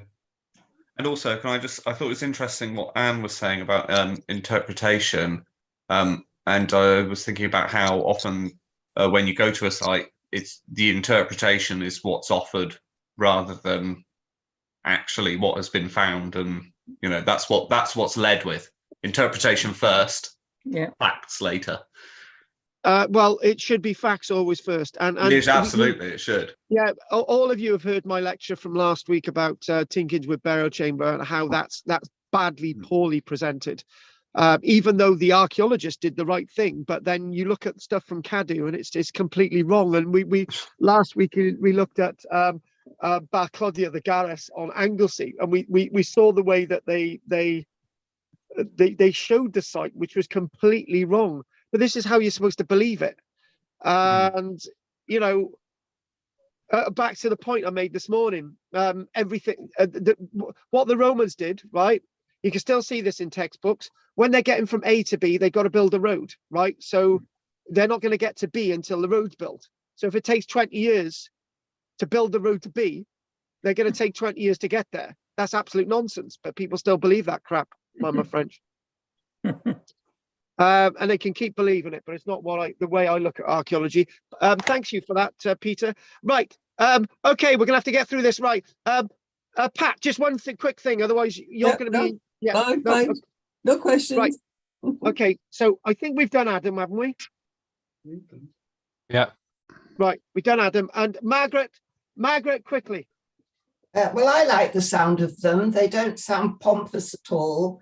And without any dating techniques, the fact that he could say that he thought they were 500 to 1000 years BC is pretty impressive. Without any dating technique, exactly. This is quite amazing. I've got to be honest with you. Did they do their own illustrations, because it was before photography, wasn't it? Yeah, yes, they did, and the Hoare did. So this is massive, and there's another character as well called Crocker, who's also doing some of the work around Hoare and Cunnington. So there's other people involved. It's not just these guys. Right. Okay. And moral of the story is, don't order things off the internet without finding the size. I actually thought these were military metal boxes, ammunition metal boxes, and look at the size of them. I just thought, right, that's great. They giving it away. They didn't cost much, so I just thought, right. And always check your cupboards, because you might find something unusual, like 10-year-old. Well, not 10-year-old, 6-year-old stone ground Orkney berry meal. And there you go. I'm going to be using that. Yeah, very nice. There you go. Berry is an ancient form of barley from Cardiff. No, this is from Orkney, with a unique appearance and taste, grown and milled in Orkney throughout the centuries. So there you go. I might invite one of my totties along, Drina. Lucky you. Right, okay. Well, oh yeah, Margaret, you're next after the break. So I got to. Right. So what we're going to do, we will have a very 5-minute break, enough to get the kettle boiling, and we'll be back in a few moments. Take care. Okay. Okay.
Pete, how's Sandra doing?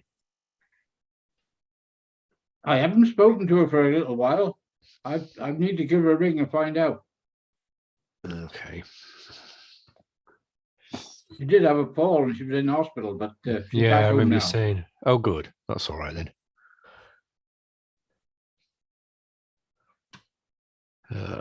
Just thought I haven't heard anything for a bit. Hope she's all right.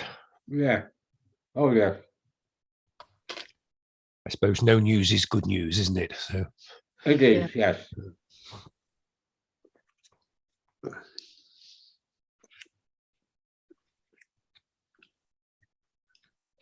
My next door neighbor is 101 on Thursday. Wow. Oh, wow. Wow. Still drives her own car Brilliant. and does her Wow. own cooking and has no help in any way. That's amazing. It is amazing that, yeah. She is absolutely amazing. She was like I said before, she was a RAF nurse during the war. Well, wish her a happy birthday. Oh, I certainly will. Yeah, I've ordered balloons and a special card for it. Yeah. Yeah, don't frighten her too much though with surprise. Oh, she's lovely. We've been neighbours for 40 odd years. Yeah. Oh, Fantastic. Mm. No, on But side she's was a the first. downside better than I am. Yeah. Downside's what, Drina? Was the first place I came to where I saw cards for 100 years old birthday. Oh, is it really? Never seen them before. There are one or two, yes. Yes. more and more. Mm. Yes. Yeah, we were able to get her a 100 last year, but of course I can't get her a 101. I've had to have that made specially.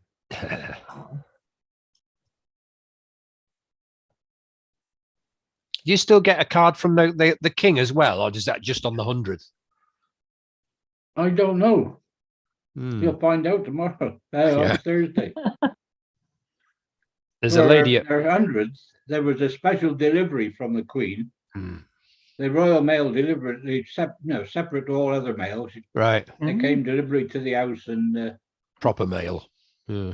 But did you have a little delivery from the trumpeter? Harold. Yes, a herald. Yes. We have there's a lady. She's actually from Arnside, but she lives in Storth now. She's 104, and she doesn't drive. She can't see so well and can't hear so well, but she's got about the mind of a 25-year-old. She's just so on the ball and so witty and so funny, full of life. Brilliant lady. Yeah, Barbara is the same. Yeah. I don't know how they do it. But I think that's amazing driving at 101. That's it. She's still got a license and she probably has to apply every 6 months, no? Yeah, something like that. Or is it every week? Yeah. That's amazing. Can I just say this? When my in 2008, I bought a card thinking that my grandmother was going to get to 100. Right, my grandmother got to 100 in 2018, and so I kept that card for 10 years. Did she know that? She didn't actually end up with the card because I lost it. But then no! But it was actually a card I actually bought at Kew Gardens. It was the only card I'd ever seen which had 100 on it. Did she know you got it though? No, she never did. Oh, that's a shame because that's why she was keeping going. My grandmother was a stubborn bloody woman. She would have deliberately died not to have the card, you know. Right, so what we're gonna do? We're gonna crack on, and that's brilliant that the ladies got to that age. Absolutely brilliant. Right. Okay. So we got some other really nice images now. Okay. As you can probably fully aware that there's no way we're going to get to the end of what I wanted to do today. But so Pat, I do believe that Pat wants to leave at past. Pat, can you just leave at 22 instead, so you can have another 20 minutes? Go on. I think she's gone He already. wasn't there. She's gone already. Now we've lost you. We're back Yeah. to Zoom. That'll teach you. All right. She's gone already. Looks like No, it. no, she's not. Well, I've just still lost- got up there. She's just gone off for a cup of tea. All right, Pat, are you still there? Right. Okay. Good. Well, She is, yeah. her office is. Yes. Oh, what a lot of books. Mm, Not as many as I've got. no, no, it's not. You're not a garage full, is it? No. Oh, here she Right. comes. Hey. Sorry. Okay, worries. Pat, we were saying that if you're able to stay until about 22, that would be good. Okay. Thank you, Pat. I've done it. Right. So basically, what we were talking. These are some of the illustrations, and obviously, this is, this is one of those images. This is a watercolor by Philip Crocker. This is not meant. This would be taken literally, basically. But it's entitled "Group of Barrows South of Stonehenge," a watercolor by Philip Crocker. Now, Crocker is very much working with Hoare. He's Hoare's surveyor and draftsman. Obviously, Hoare's doing some of his own work, as we've already mentioned, but this Crocker, he's the one who's doing lots of the illustrations, like this type of level of illustrations. So that they're pretty like this. That's quite pretty good, isn't it? So Yeah. it's showing all the rust, and it's like really real, and it looks really, really good. So this is what we're sort of talking about. This sort of backdrop of a landscape, and there is one of Cole Hoare's coins, basically saying that this coin was opened in 1807. So Hoare distinguished a number of barrow types. So what we need a barrow type. You're going to end up having a fit in a minute. So there's lots of different barrow types there. And basically, he didn't use words like Druid barrow and stuff, because this is a terminology that Stukely was using in the 1720s. Among them were the bowl with its variations, the cone and broad barrows, and the bell, saucer, and pond barrows. Now, clearly, that one there, D, looks a bit like a disc barrow. Okay, so we'll go over the different types of barrows again. You can clearly see that number 25 is a bowl barrow, but we're not going to go through all that at this minute. So writing later in the another guy called another guy writing on all this is a chap by the name of Thurnman. And Thurnman's writing of Hoare's work.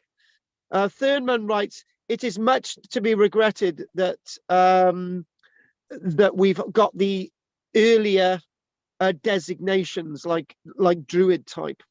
Thurman himself gave this type of barrow the disc appellation. So we've got the sort of like people talking about the different types of barrows, which is good. And the reason why this is good is people are discussing the different types of barrows and what they mean and shape and all the rest of it. They're not just saying, look, it's a barrow, let's just dig it up. There's different barrows. This is really important. So Hoare himself is taking this Stukely thing further forward from the 1700s into the 1800s. Hoare classified the different types of pottery that he's finding within these barrows, which is really, really important. And that, again, is revolutionary. And the guy who's actually illustrating most of this stuff, as we've known, is Crocker. But he's illustrating some of this stuff himself. So if we go, we're starting to think about containers like this, which is quite really advanced. But we're talking, where's the one which has, there we go. you've got beakers, beaker types, these little beakers that we're actually finding. And and we're actually talking about really smaller ones as well. So we'll look at all that when we look at the beaker stuff. But what he's doing, he's actually telling us the different types of pottery that are being found. Some may have been used for cremation, some may have been actually used votively, drinking cups, miniature cups, cups for the dead, cups for the living, incense cups, and all the rest of it. So he started to describe the pottery. So by describing pottery, what he's doing, he's moving away from the everyday metal illustrations to looking at the pottery again, which is what he's trying to do is give the full plethora of the archaeology, which may have not been done before. Not all of Cole, Hoare and Cunnington's Barrow openings were satisfactory. They're not going to be satisfactory. We've got to say that. You know, there are 465 of them, and when we're talking about not satisfactory, we're not talking about the ways they were dug. We're talking about the fact they didn't find things in all of them, which is fine. That's how archaeology works. You know, I have been on numerous archaeological excavations and found nothing. In fact, when I'm being paid by a developer to do archaeological work, the best thing is never to find anything, because your reports are a lot less. You know, my last watching brief that I did, actually nothing was found, and I was so relieved, right? Because when you get results on an archaeological dig, you've got to record them, you've got to write them up, you've got to photograph them, you've got to work out an archive and all the rest of it. So when you find nothing, it's brilliant, unproductive, it's great. But in Hoare Cunnington's age, having a productive piece of evidence may have been important, because if the person's paying you to do the work, they want to find stuff. Sort of the Lord Carnarvon sort of Carter scenario from 100 years later. So out of the 465 diggings of Barrows attempted, 85 were unproductive. So 85 out of 465, that's pretty good. So 1 in 5 weren't, so that's fine. Often after great efforts in labour and expense, Hoare's writings are studied with references such as, the work was attended with much labour and expense. After infinite labour, we were again foiled, or we missed the internment. And, you know, talking about disappointment, but that's fine. We all do it as archaeologists. In their work, the pair realized the distinction between primary and secondary internments. Now, that is really, really important, right? And it's really important because on some of these barrows, other people have buried things into the barrows, which is something that other people had missed before them. For example, when Stukely was digging into these barrows in the 100 years earlier, he was saying, oh, they'd been buried at the same time. Well, what Cunnington and Hoare were doing, they were saying, hang on a minute, this barrow's in the middle, right? There's older stuff, and the one a little bit further away doesn't seem to have older stuff with it. And that, again, is a revolution. If something like that doesn't come for about another 60, 70 years of differentiation, really, until like you get Flinders Petrie, where he's coming across the seriation method, where older things are simpler than more recent things, which are more complicated, seriation. So they're thinking about how things work and how the landscape is. And in other words, what we're saying is not everything occurred at the same time.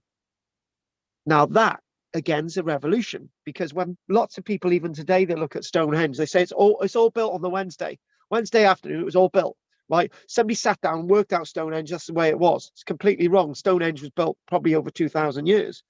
These people were revolutionary in saying that things took a long time. Things happened at different times, right? Hoare noted in certain mounds that the position of the skeletons so near the surface evidence proves them to have been a subsequent deposit. That, again, is revolutionary. So obviously something above something else is later than earlier. My God, that's revolutionary, because you know, what we're saying is things were buried there at different dates, and that's without having modern science. We're loving it.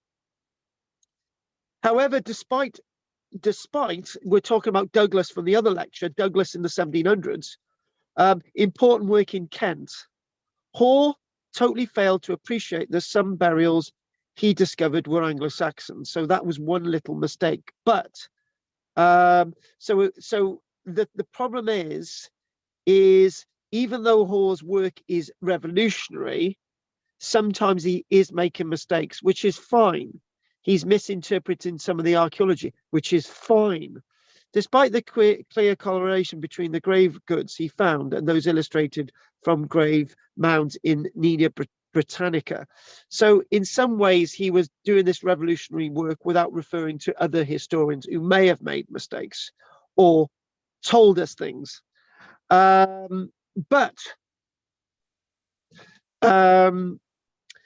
This is one of the problems. We're talking about a landscape with barrows of different dates, and sometimes you can get things mixed up.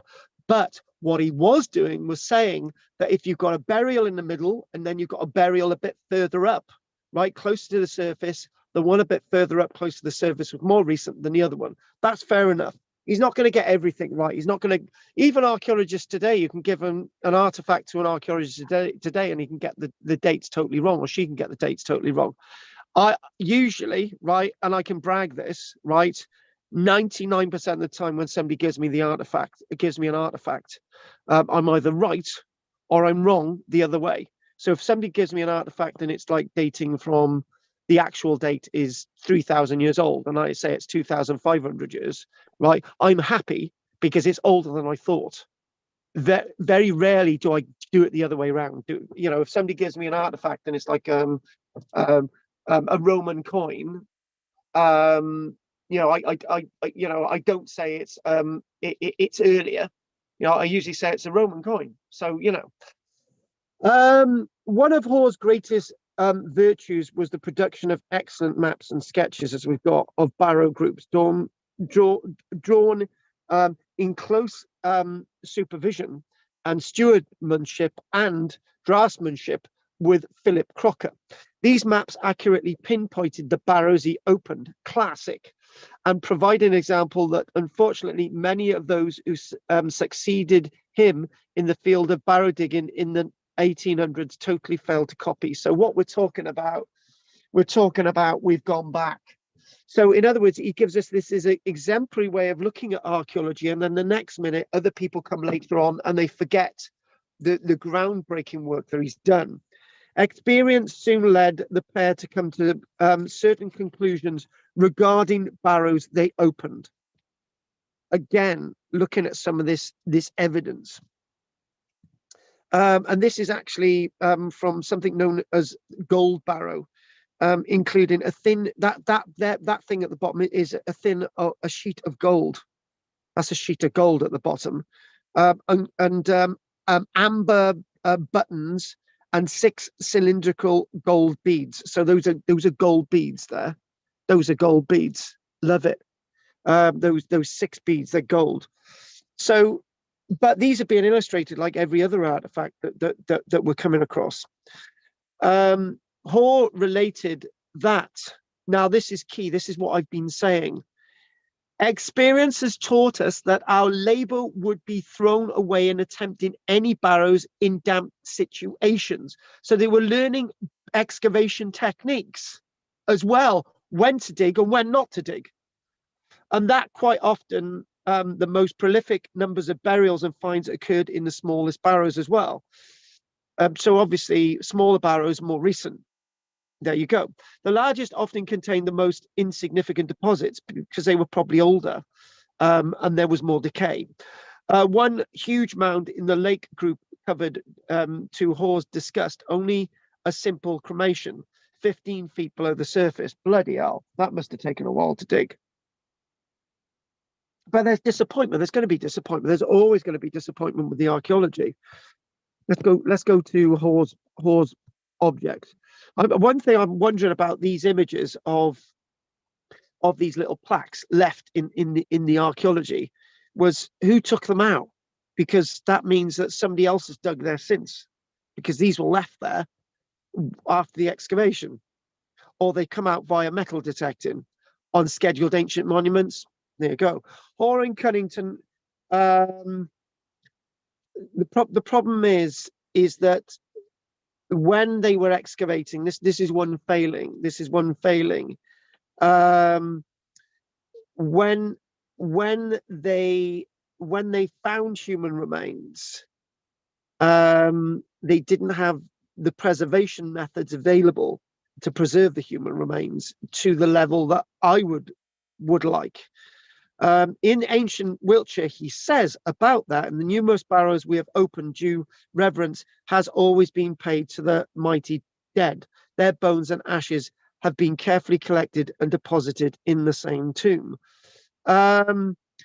So what we're not occupied with is sort of not recording bones, but obviously back then, it's going to be difficult to preserve them. So due reverence seems at variance sometimes, right? So they're not always they're not always working with the status quo, but but as time gets on, when they're looking at human bones, they're trying to eventually make measurements, but this isn't an initial thing. But obviously this is trial and error, so there are some faults with their work. It seems a pity that the early skeletal remains weren't preserved in the manner that might be needed in future generations, but we know that these mounds were actually excavated. So when we talk about Hoare and human remains, he would discuss some of the strange characteristics occasionally. So when they were excavating a barrow at Amesbury, he wrote that one skull had been trepanned, which is trepanning, which is obviously drilling into the bone of the head. He's recording things like that. In some instances, the most remarkable circumstance was finding a piece of the skull about 5 inches broad that had been apparently sawn off. That's a nice little bit of detail, which is great. Here we go. Another one, description of some other human remains at Amesbury. He said one of the persons was interred, seemed to have no forehead, the sockets of his eyes appearing to have been on top of his head, and the final terminations of the vertebrae turned up. So, there's odd stuff he's recording, which is good, which may have actually been missed by other people before. So we do have some mistakes with our work that we are mentioning, and which is a shame. Obviously, this is very much trial and error, and I'm very aware of Pat and the time. So let's just go on to Pat. When you've got to go, let us know, and we'll ask if you've got any questions. Right? Okay. No, I have no questions. Well, you're not going yet this second, are you? 2 minutes. 2 minutes. Okay, here we go. Now, this is another point to be made. Hoare himself, our friend Hoare, often mentioned about Stukely. In the earlier work of Stukely in the 1700s, he complained that practical experience has shown us in how imperfect and unsatisfactory a manner Stukely's work was in regard to the work that he undertook in the 1700s, noting that experience had given Cunnington and himself repeated proofs that the system of opening barrows was but imperfectly understood in former days. That makes sense. Opening a twin barrow in Normanton, Hoare discovered that Stukely had preceded them and had left 2 halfpennies as tokens, one of William III and one of George I, dated to 1718. Hoare wrote that on meeting with these tokens, our labourers left off work thinking that the learned doctor had been beforehand with us Incidentally, Hoare and Cunnington usually left tokens of their own in the barrows, as we are clearly, there we go. These generally consisted of circular or square pieces of metal stamped, opened by RCH, which is Cole Hall, or WC, which is William Cunnington, and often accompanied by the date, which is great. This practice was later followed by Bateman and other workers, which will come on into the future. Sometimes Hall left coins, for instance, at Oakley Down. He deposited new Bolton halfpennies and square pieces of lead stamped opened in 1804. The most unsatisfactory and disappointing undertakings experienced by Hall and Cunnington were carried out on the earthen long barrows scattered across Wiltshire. So let's have a look at one of these long barrows. The long barrows, that's one of the long barrows at the top. There we go. And it basically we're talking about these long barrows. And the problem is with long barrows, they're very different than all other types of barrows. And you could spend a great deal of time and money and effort digging into these barrows. But basically on the right-hand side, there's going to be nothing because that's a mound of earth. The usual opening method needs to be on the higher end, which is a left-hand end. Often the local long barrows suffered 2 or 3 assaults from the spades and picks of the workforce. Sometimes the work was downright dangerous. Cunnington was obliged to cease his operations at Bowles Barrow, since the great height of the barrow and the loose nature of its construction caused large stones continually to roll down on the workmen in a trench, threatening life and limb. Oh my God, this is dangerous stuff. The pair were often puzzled by the deposits in the long barrows they successfully dug and disappointed by the lack of any accompanying artifacts. And Pat, have you got to go now? Yep, I'm going. Right, so Pat, we'll see you next week. Yes, You've got no other questions? Bye, Nope. Pat. Bye. Bye. Great. Bye. See you Bye. next week, Pat. Yeah. Take care, lovely.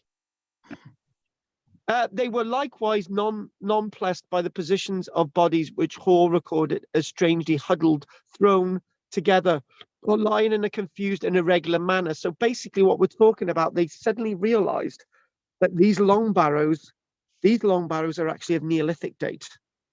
Now, this is really important because what they're doing, they're actually starting to see a differentiation between the circular barrows and the long barrows. The long barrows are earlier Neolithic, where the round barrows are Bronze Age. Hoare usually noticed the ancient soils beneath long barrows, observing that the black loam forming the lower and middle parts of the mounds was a constant structural feature. He also recognized the dumped construction of some earthen long barrows raised by piling heaps along a selectic axis, which is the axis. And without realizing it, they recorded the remains of collapsing structures covering burials and the remains of post sockets holding timbers once supporting the roof. So in other words, this sort of black loamy stuff and all the weird soil colors, that was actually timber or thereabouts. Beneath this pile were the burials laid on the ground surface beneath, and they're talking about descriptions of what's going on. Lots of skeletons. Here we go. Here's one description. Excavations in the native soil of an oval form. There we go. And several feet apart, which with the skeletons were covered with a pyramid of earth and stones, as we're seeing. The description clearly indicates the remnants of a timber building, perhaps stone roofed, once protecting the bodies within these mounds. So in other words, what for in a moment, what we're doing, other things are being described, which were again revolutionary for Hoare. Hoare felt the post holes to be cysts. So he was saying, there's depressions here. What do they mean? And he's describing these holes. He's saying that these holes actually might be burial holes, but he was wrong because they once contained, as he described, wood ashes and charred wood. So he was describing, he was saying, we're really not sure what these are, but he was actually giving us a description of these holes in the ground, which is great. He was telling us the holes in the ground with charred wood, vegetable mold, and all the rest of it, wood ashes, right? So that's really important. He's also describing that a floor of flints regularly laid, giving us nice detail, which would never have been happened before. To Hoare, what they were looking at, almost as if these were looking at large cysts for skeletons. However, in common with many archaeologists from the 1800s following in his footsteps, he did not equate the holes and collapsed debris with timbers and ritual structures. It was just a shame, but he was actually recording what was there. So, in other words, what we're saying, he may have been recording what was there, but his thoughts of what they were wrong, but he was actually still recording. So those holes and all the other sort of debris, you know, all the bits of ash and wood and sort of all that vegetable stuff, mold and all the other colors, were actually detail he was recording, which was actually great. And he deduced from these types of sites in 1819, from the lack of grave goods, that they were appropriated to the lower class of people. In other words, we're talking about the Neolithic period. Society was placed into these things. For the first time, we'd had a difference between these long barrows and the round barrows. Again, Cunnington's work was coming of age. So one of the things that they actually found was the Hatfield Barrow, 22 feet high. I'm not exactly sure whether this is this or not. The mound was composed of loose sand and a shaft was sunk into the center. This shaft progressively narrowed like an inverted cone the deeper they went, although 24 foot of the old ground surface was exposed. Again, describing the old ground surface. Fortunately, Cunnington saw the danger of working in such unstable material and withdrew the men shortly before part of the side fell. Thus, the labourers most providently escaped an untimely end. So we're working on sort of a dangerous type of landscape, and you know, they are telling us that working within this landscape is quite dangerous. And another site in Deverell, they're describing, we dug a great deal in this barrow, and I have still doubts whether we found the real and primary interment. Again, they're using words when you know, they're trying to differentiate between what was the original purpose, what was originally buried, and so on. So they're making this sort of these expansions of what these mounds are about. Hoare's excavation parties apparently attracted spectators. So, you know, we can go to that image where we've got, now this is the first sort of time team of the day. In other words, you've got two, that might actually be, I don't think that is Cunnington and Hoare there, but you've got spectators. So these guys put up with spectators where Fawcett and Douglas didn't. And doubtless some expeditions became social events visited by local aristocracy, antiquaries, and other prompted by idle curiosity.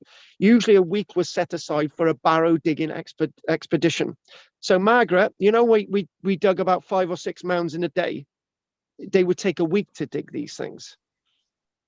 So, you know, that's an obvious sign they're taking more care in the excavations. These were generally attended by a party of companions. Hoare comments on the attendance of many of my friends from Salisbury on one occasion. On another, Cunnington, working among the Normanton group, was gratified with the presence of learned individuals and well-informed people on the scene of action. Cunnington experienced a great deal of mortification on their account at our want of success. So in other words, you had people standing around thinking, well, they haven't bloody found anything. And these two guys are thinking, well, who cares? We're trying to do our work. Antiquaries who visited the diggings included several famous people of the time, a certain Dean Merriweather, whose name will come up when we do further Bronze Age stuff, and a Reverend John Skinner. This pair watched the opening of the mound a pound down, and they said of this, here we go. They're talking of a mound that they found that may have actually belonged to some important person.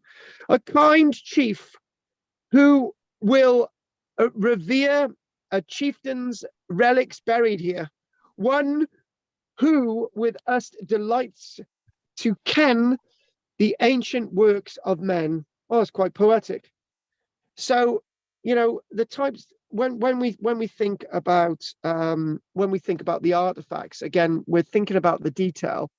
So when we look at something like this, we've got an image of a dagger, but whetstones, and obviously a beaker there, which is very, very important. So what we're going to go on for a little bit longer, right? If you can keep with me, and what we are going to do is try to sort of wind up all of this now, and Hall and Cunnington worked together for the best part of 6-7 years, and after the latter's death, Cole Hall pursued his investigations alone, although on a vastly reduced scale. Their collaboration marked the first serious attempt to investigate the origins of prehistoric tumuli in any part of Britain, which is great. Because before that, remember, when we were looking at the likes of Douglas and Fawcett, they were looking into Anglo-Saxon mounds, but these guys were looking at prehistoric mounds. But occasionally they were coming across Anglo-Saxon stuff and maybe saying it was prehistoric. But we all, you know, archaeologists have made those mistakes. So a serious attempt to look at the tumuli, the mounds of any part of Britain, investigations strenuously pursued, faithfully written up, and the finds preserved. So in other words, that's the end result of archaeology, to actually write up your results. However you do it, you write up your results. Their investigations gave them the glimmering of the idea of threefold classifications of burials and artifacts into ages, an idea anticipated by Douglas, obviously before them in the 1700s, but only expounded much later. So what we do say is that it's said of another writer that writes of the work of Cunnington and the likes of Cole Hall. It's a chap by the name of Thomas Lehman writes of their work, and they write. Now, again, this is based on Cunnington and Hall's work. I think we distinguish three great eras by the arms of offence found in our barrows. First, those of bone and stone, certainly belonging to the primeval inhabitants in their savage state, and which may be safely be attributed to the Celts. Savages, Pete, that's a goal. Second, of those brass probably imported into this island from the more polished nations of Africa in exchange for our tin, and which may be given to the Belgi. And third, those of iron introduced for a little while before the invasion of the Romans. This is massive. This is absolutely massive, because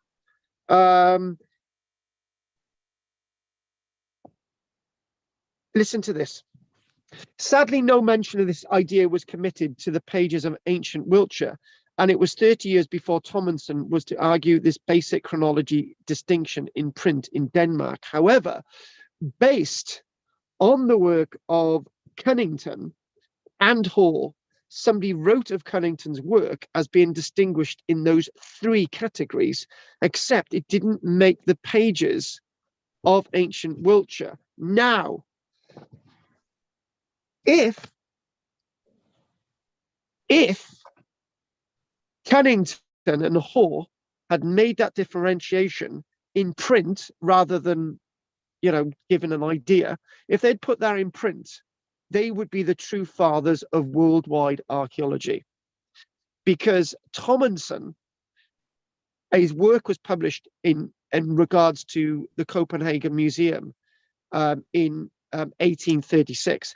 Tomlinson argued the three ages of stone, bronze, and iron, being the Stone Age, the Bronze Age, and the Iron Age.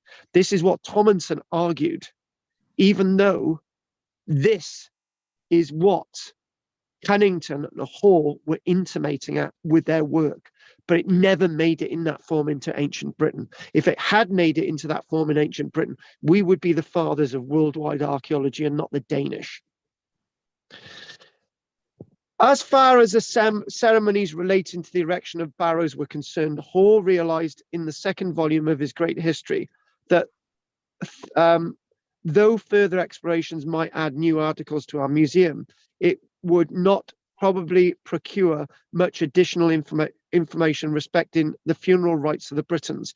Hence, the collection of mere finds was not the main reason for his vast-ranging operations. Hall's collection, incidentally, fortunately remained more or less intact. Preserved at Stourhead after his death, it suffered some neglect. In the cellars there it appeared to unarchaeological eyes more like the refuge of a marine store than anything else. Fortunately, it was deposited on loan in the Wiltshire Archaeological Society's museum in Devizes in 1878 and was purchased outright in 1883 for £250 by the trustees of the society, £50 more than Hall had originally given for it. So in other words, this material that Hall had obtained from Cunnington could have actually been discarded, but it was seen as being important and eventually bought outright in 1883 by the trustees of the Society of Devizes Museum. And finally today, and we'll just have a quick look at some of these images in turn. Finally, Hall and Cunnington had a genuine thirst for antiquarian knowledge based on thorough field research, which we've obviously seen today. They stand as pioneers, innovators who laid the basis for all that was to follow, whatever their faults. And they were those of the times. British archaeology owes them a vast debt. It was indeed fortunate that they joined forces, bequeathing to posterity a classic of antiquary literature and a collection of prehistoric materials whose content, as the guide catalogue puts it, has such cardinal significance for Bronze Age archaeology. So what we're going to do, we're going to have a quick look at these images in turn, and then we're going to call it a day. So this large-scale map is one which was eventually printed in ancient Wiltshire. This is actually being sort of itemized and organized by the likes of Hall, but the draftsmanship is actually by our friend Crocker. So Crocker, you know, the surveyor draftsman Crocker, he's on the work of Hall and Cunnington. He's drawing this up, so it's a really fine plan. And there's Stonehenge. You can see Stonehenge. There's Stonehenge. There she is. And this is the Cursus monument. This is probably one of the first times this is probably being properly drawn ever. So this is going in ancient Wiltshire. And these finds are from Bush Barrow. I do believe this isn't too far away from Stonehenge. And what we've got is at the top a golden scabbard hook, and that's a pebble. That's a pebble mace axe. And basically, I do believe, what we've got there, underneath there, is actually, that's at the bottom there, that's part of a rotting dagger from about 3,005. That's wood. At the bottom, that one is wood, but what the chevron pattern around the outside is gold. So that is actually wood. So they actually found some wood. Obviously, you know, I don't think that actually survived because it was over 200 years ago. And obviously, what we've got is this is being drawn by Philip Crocker, and it's suggested that the two figures there are actually Hall and Cunnington. So I thought Cunnington was a bit bigger than that, so it might be other people actually in there. And they might actually be Stephen and John Parker digging away there. And obviously this is Paul Hall's coins left at the site. And what we've got a dagger there, which we already mentioned. We've got beacon, we've got those two items alongside a whetstones and a bead. there you go, a bead, and we've obviously got some kind of a mount there. And that looks like a small anvil of some kind on the right, not sure. And more of that. Oh, we're going back the wrong way. And what we've got there, rather interesting, is from a bell barrow, winterborn Stoke, Bronze Age again, 2 daggers, and we've got some kind of bronze awl for sort of engraving into gold, maybe, or basically for leather. And we've got a pot there. We've got a pot described. That looks rather late for me. That's coming into the Iron Age, more like, probably. So again, this is inspired by Cunnington and Hoare. This is the draftsmanship of Crocker again. And we've seen this, that's a gold sheet at the bottom.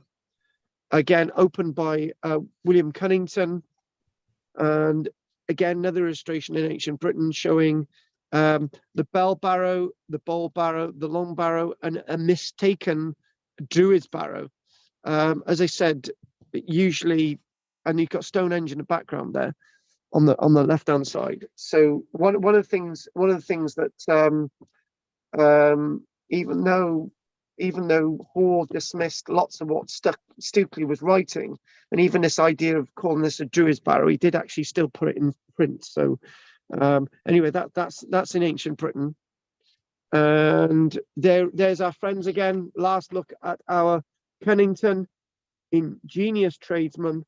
And there we go, over 450 alongside our friend coal hall that they excavated. But this is 450 spending a week on end on these things. We must have been digging one a week for the rest of his life when he was into archaeology, maybe.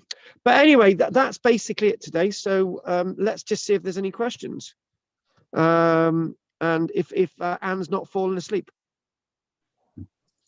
No, I've no more questions. I do hear somebody snoring. It must be Margaret. Go for it. Who? Oh, let's do one of the boys. Adam, go for it.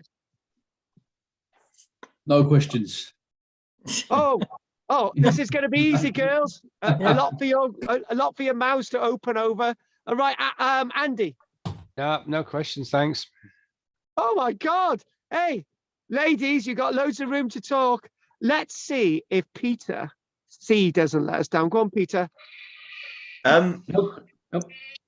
I was wondering about what the contemporary reception of Hall and Cunnington was. How they were, what people thought of them at the time. Was the community immediately affected by their work and how they went about what they did, or was it a bit more of a slow filter? I think the slow filter thing, but it's a really interesting question. I'm going to answer this in a more recent time.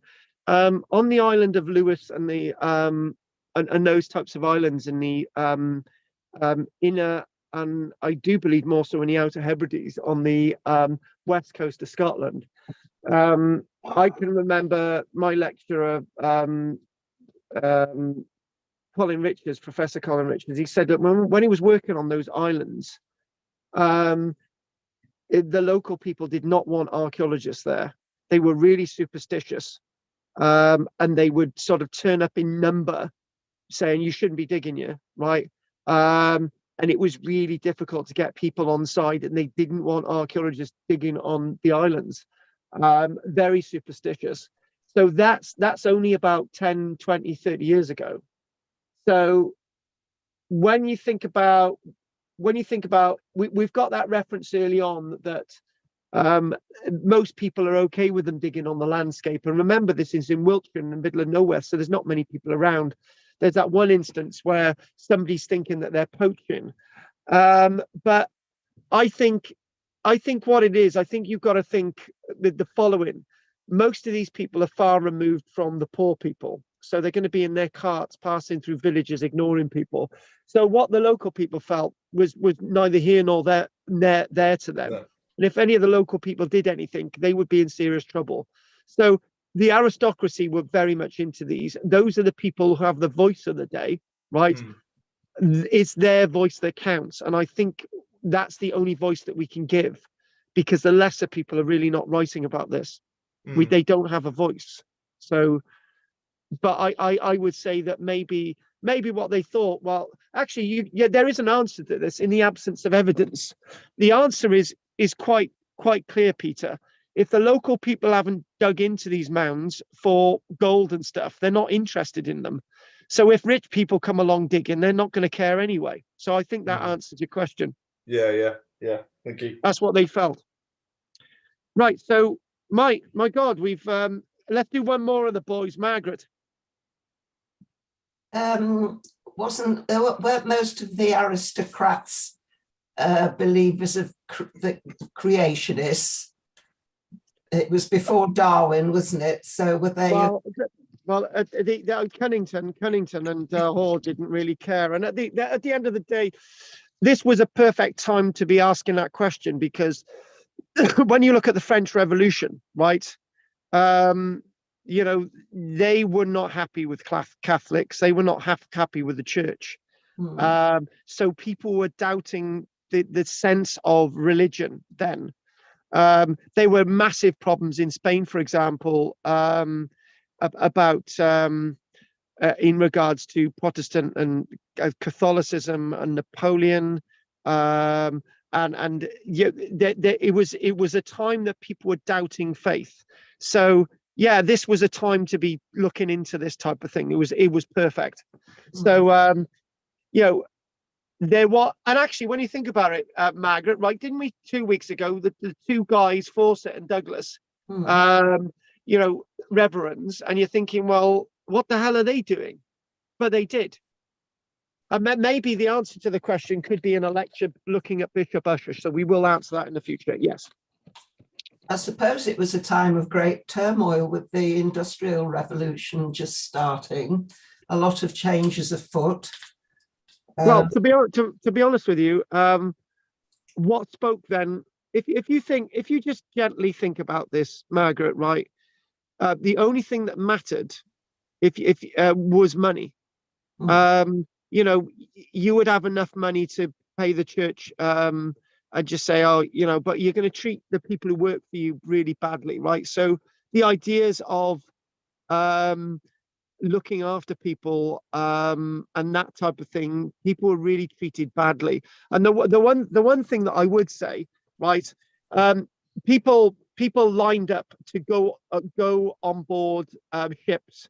People lined up to be in the Royal Navy because it was far safer being in the Royal Navy, where you were looked after, you were given a wage, you were given clothing, right? You had a better chance of surviving in the Royal Navy than you did working on the land, being treated like a muppet, right? And religion doesn't come into that. True. It really doesn't. So hopefully that's answered your one. Right. One of the other ladies, Pete. Go on, Pete. Oh, no, nothing from me. Oh, you're quiet tonight. Oh my God, we're going to be done. We're going to be finished by 10:15. Gina. No questions. Do you know what? Right, we're left with the mortal words of Anne. And Anne, you've got to say something. What? And Andy, I've asked Andy. I thought we'd done Andy. No. Yeah, he did. No, yeah, did. I didn't have anything to say. And I was the first one to answer that. I've got no questions. Oh, hang on a minute. We've got to come back to you. Oh, right. Okay, then. Right. Okay. So I did think of one though that came up with the conversations. When did they start listing sites, scheduling them, and that stopped a lot of it because you know farmers aren't going to mind you digging it up as long as they can have it back afterwards. I think about 1882.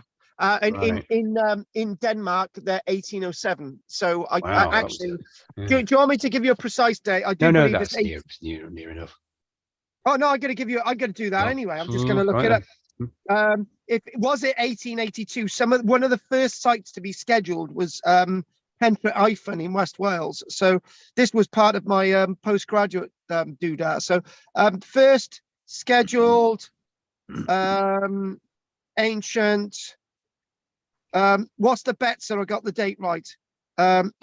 Ancient monuments. Monuments. Right, here we go. In Let's UK. go for it. Go, go, go, go. Is it going to come up? Or has somebody already got the answer? No. It's going around. You're not sharing the screen. No, I know I'm not. No, I didn't want us to see the answer. It was 1882. Oh, yeah. Oh my goodness! I should have put some money on that, shouldn't I? You should have. Or at least the chicken. Yeah. Oh, yes, please. Oh, by the way, I was thinking, when you're paying your monies, then it's going to be April. Is it April or March? March. I was thinking you've got to buy me a ram. Okay. And Margaret's got to bring it down in the back of her car. Along with 300 books. Oh, yeah. And a partridge in a pear tree. Right, so here we go. Blah, blah, blah, blah, blah. What is scheduling? It doesn't actually say, but I do believe one of the first sites was Pentre Ifan in West Wales. And now 20,000 sites are scheduled ancient monuments. Scheduled Ancient Monuments Act is meant to protect archaeological sites forever, but it doesn't. As we found, they do occasionally delist sites so that developers can build on that land, as I found a few years ago with the 5 Mile Lane, which you know all about, but that's life. But anyway, you should have put a bet on that, Andy. Do you want to put another bet on the 16th of April, in the year 1746, was the Battle of Culloden? Do you want to put a bet on that? No.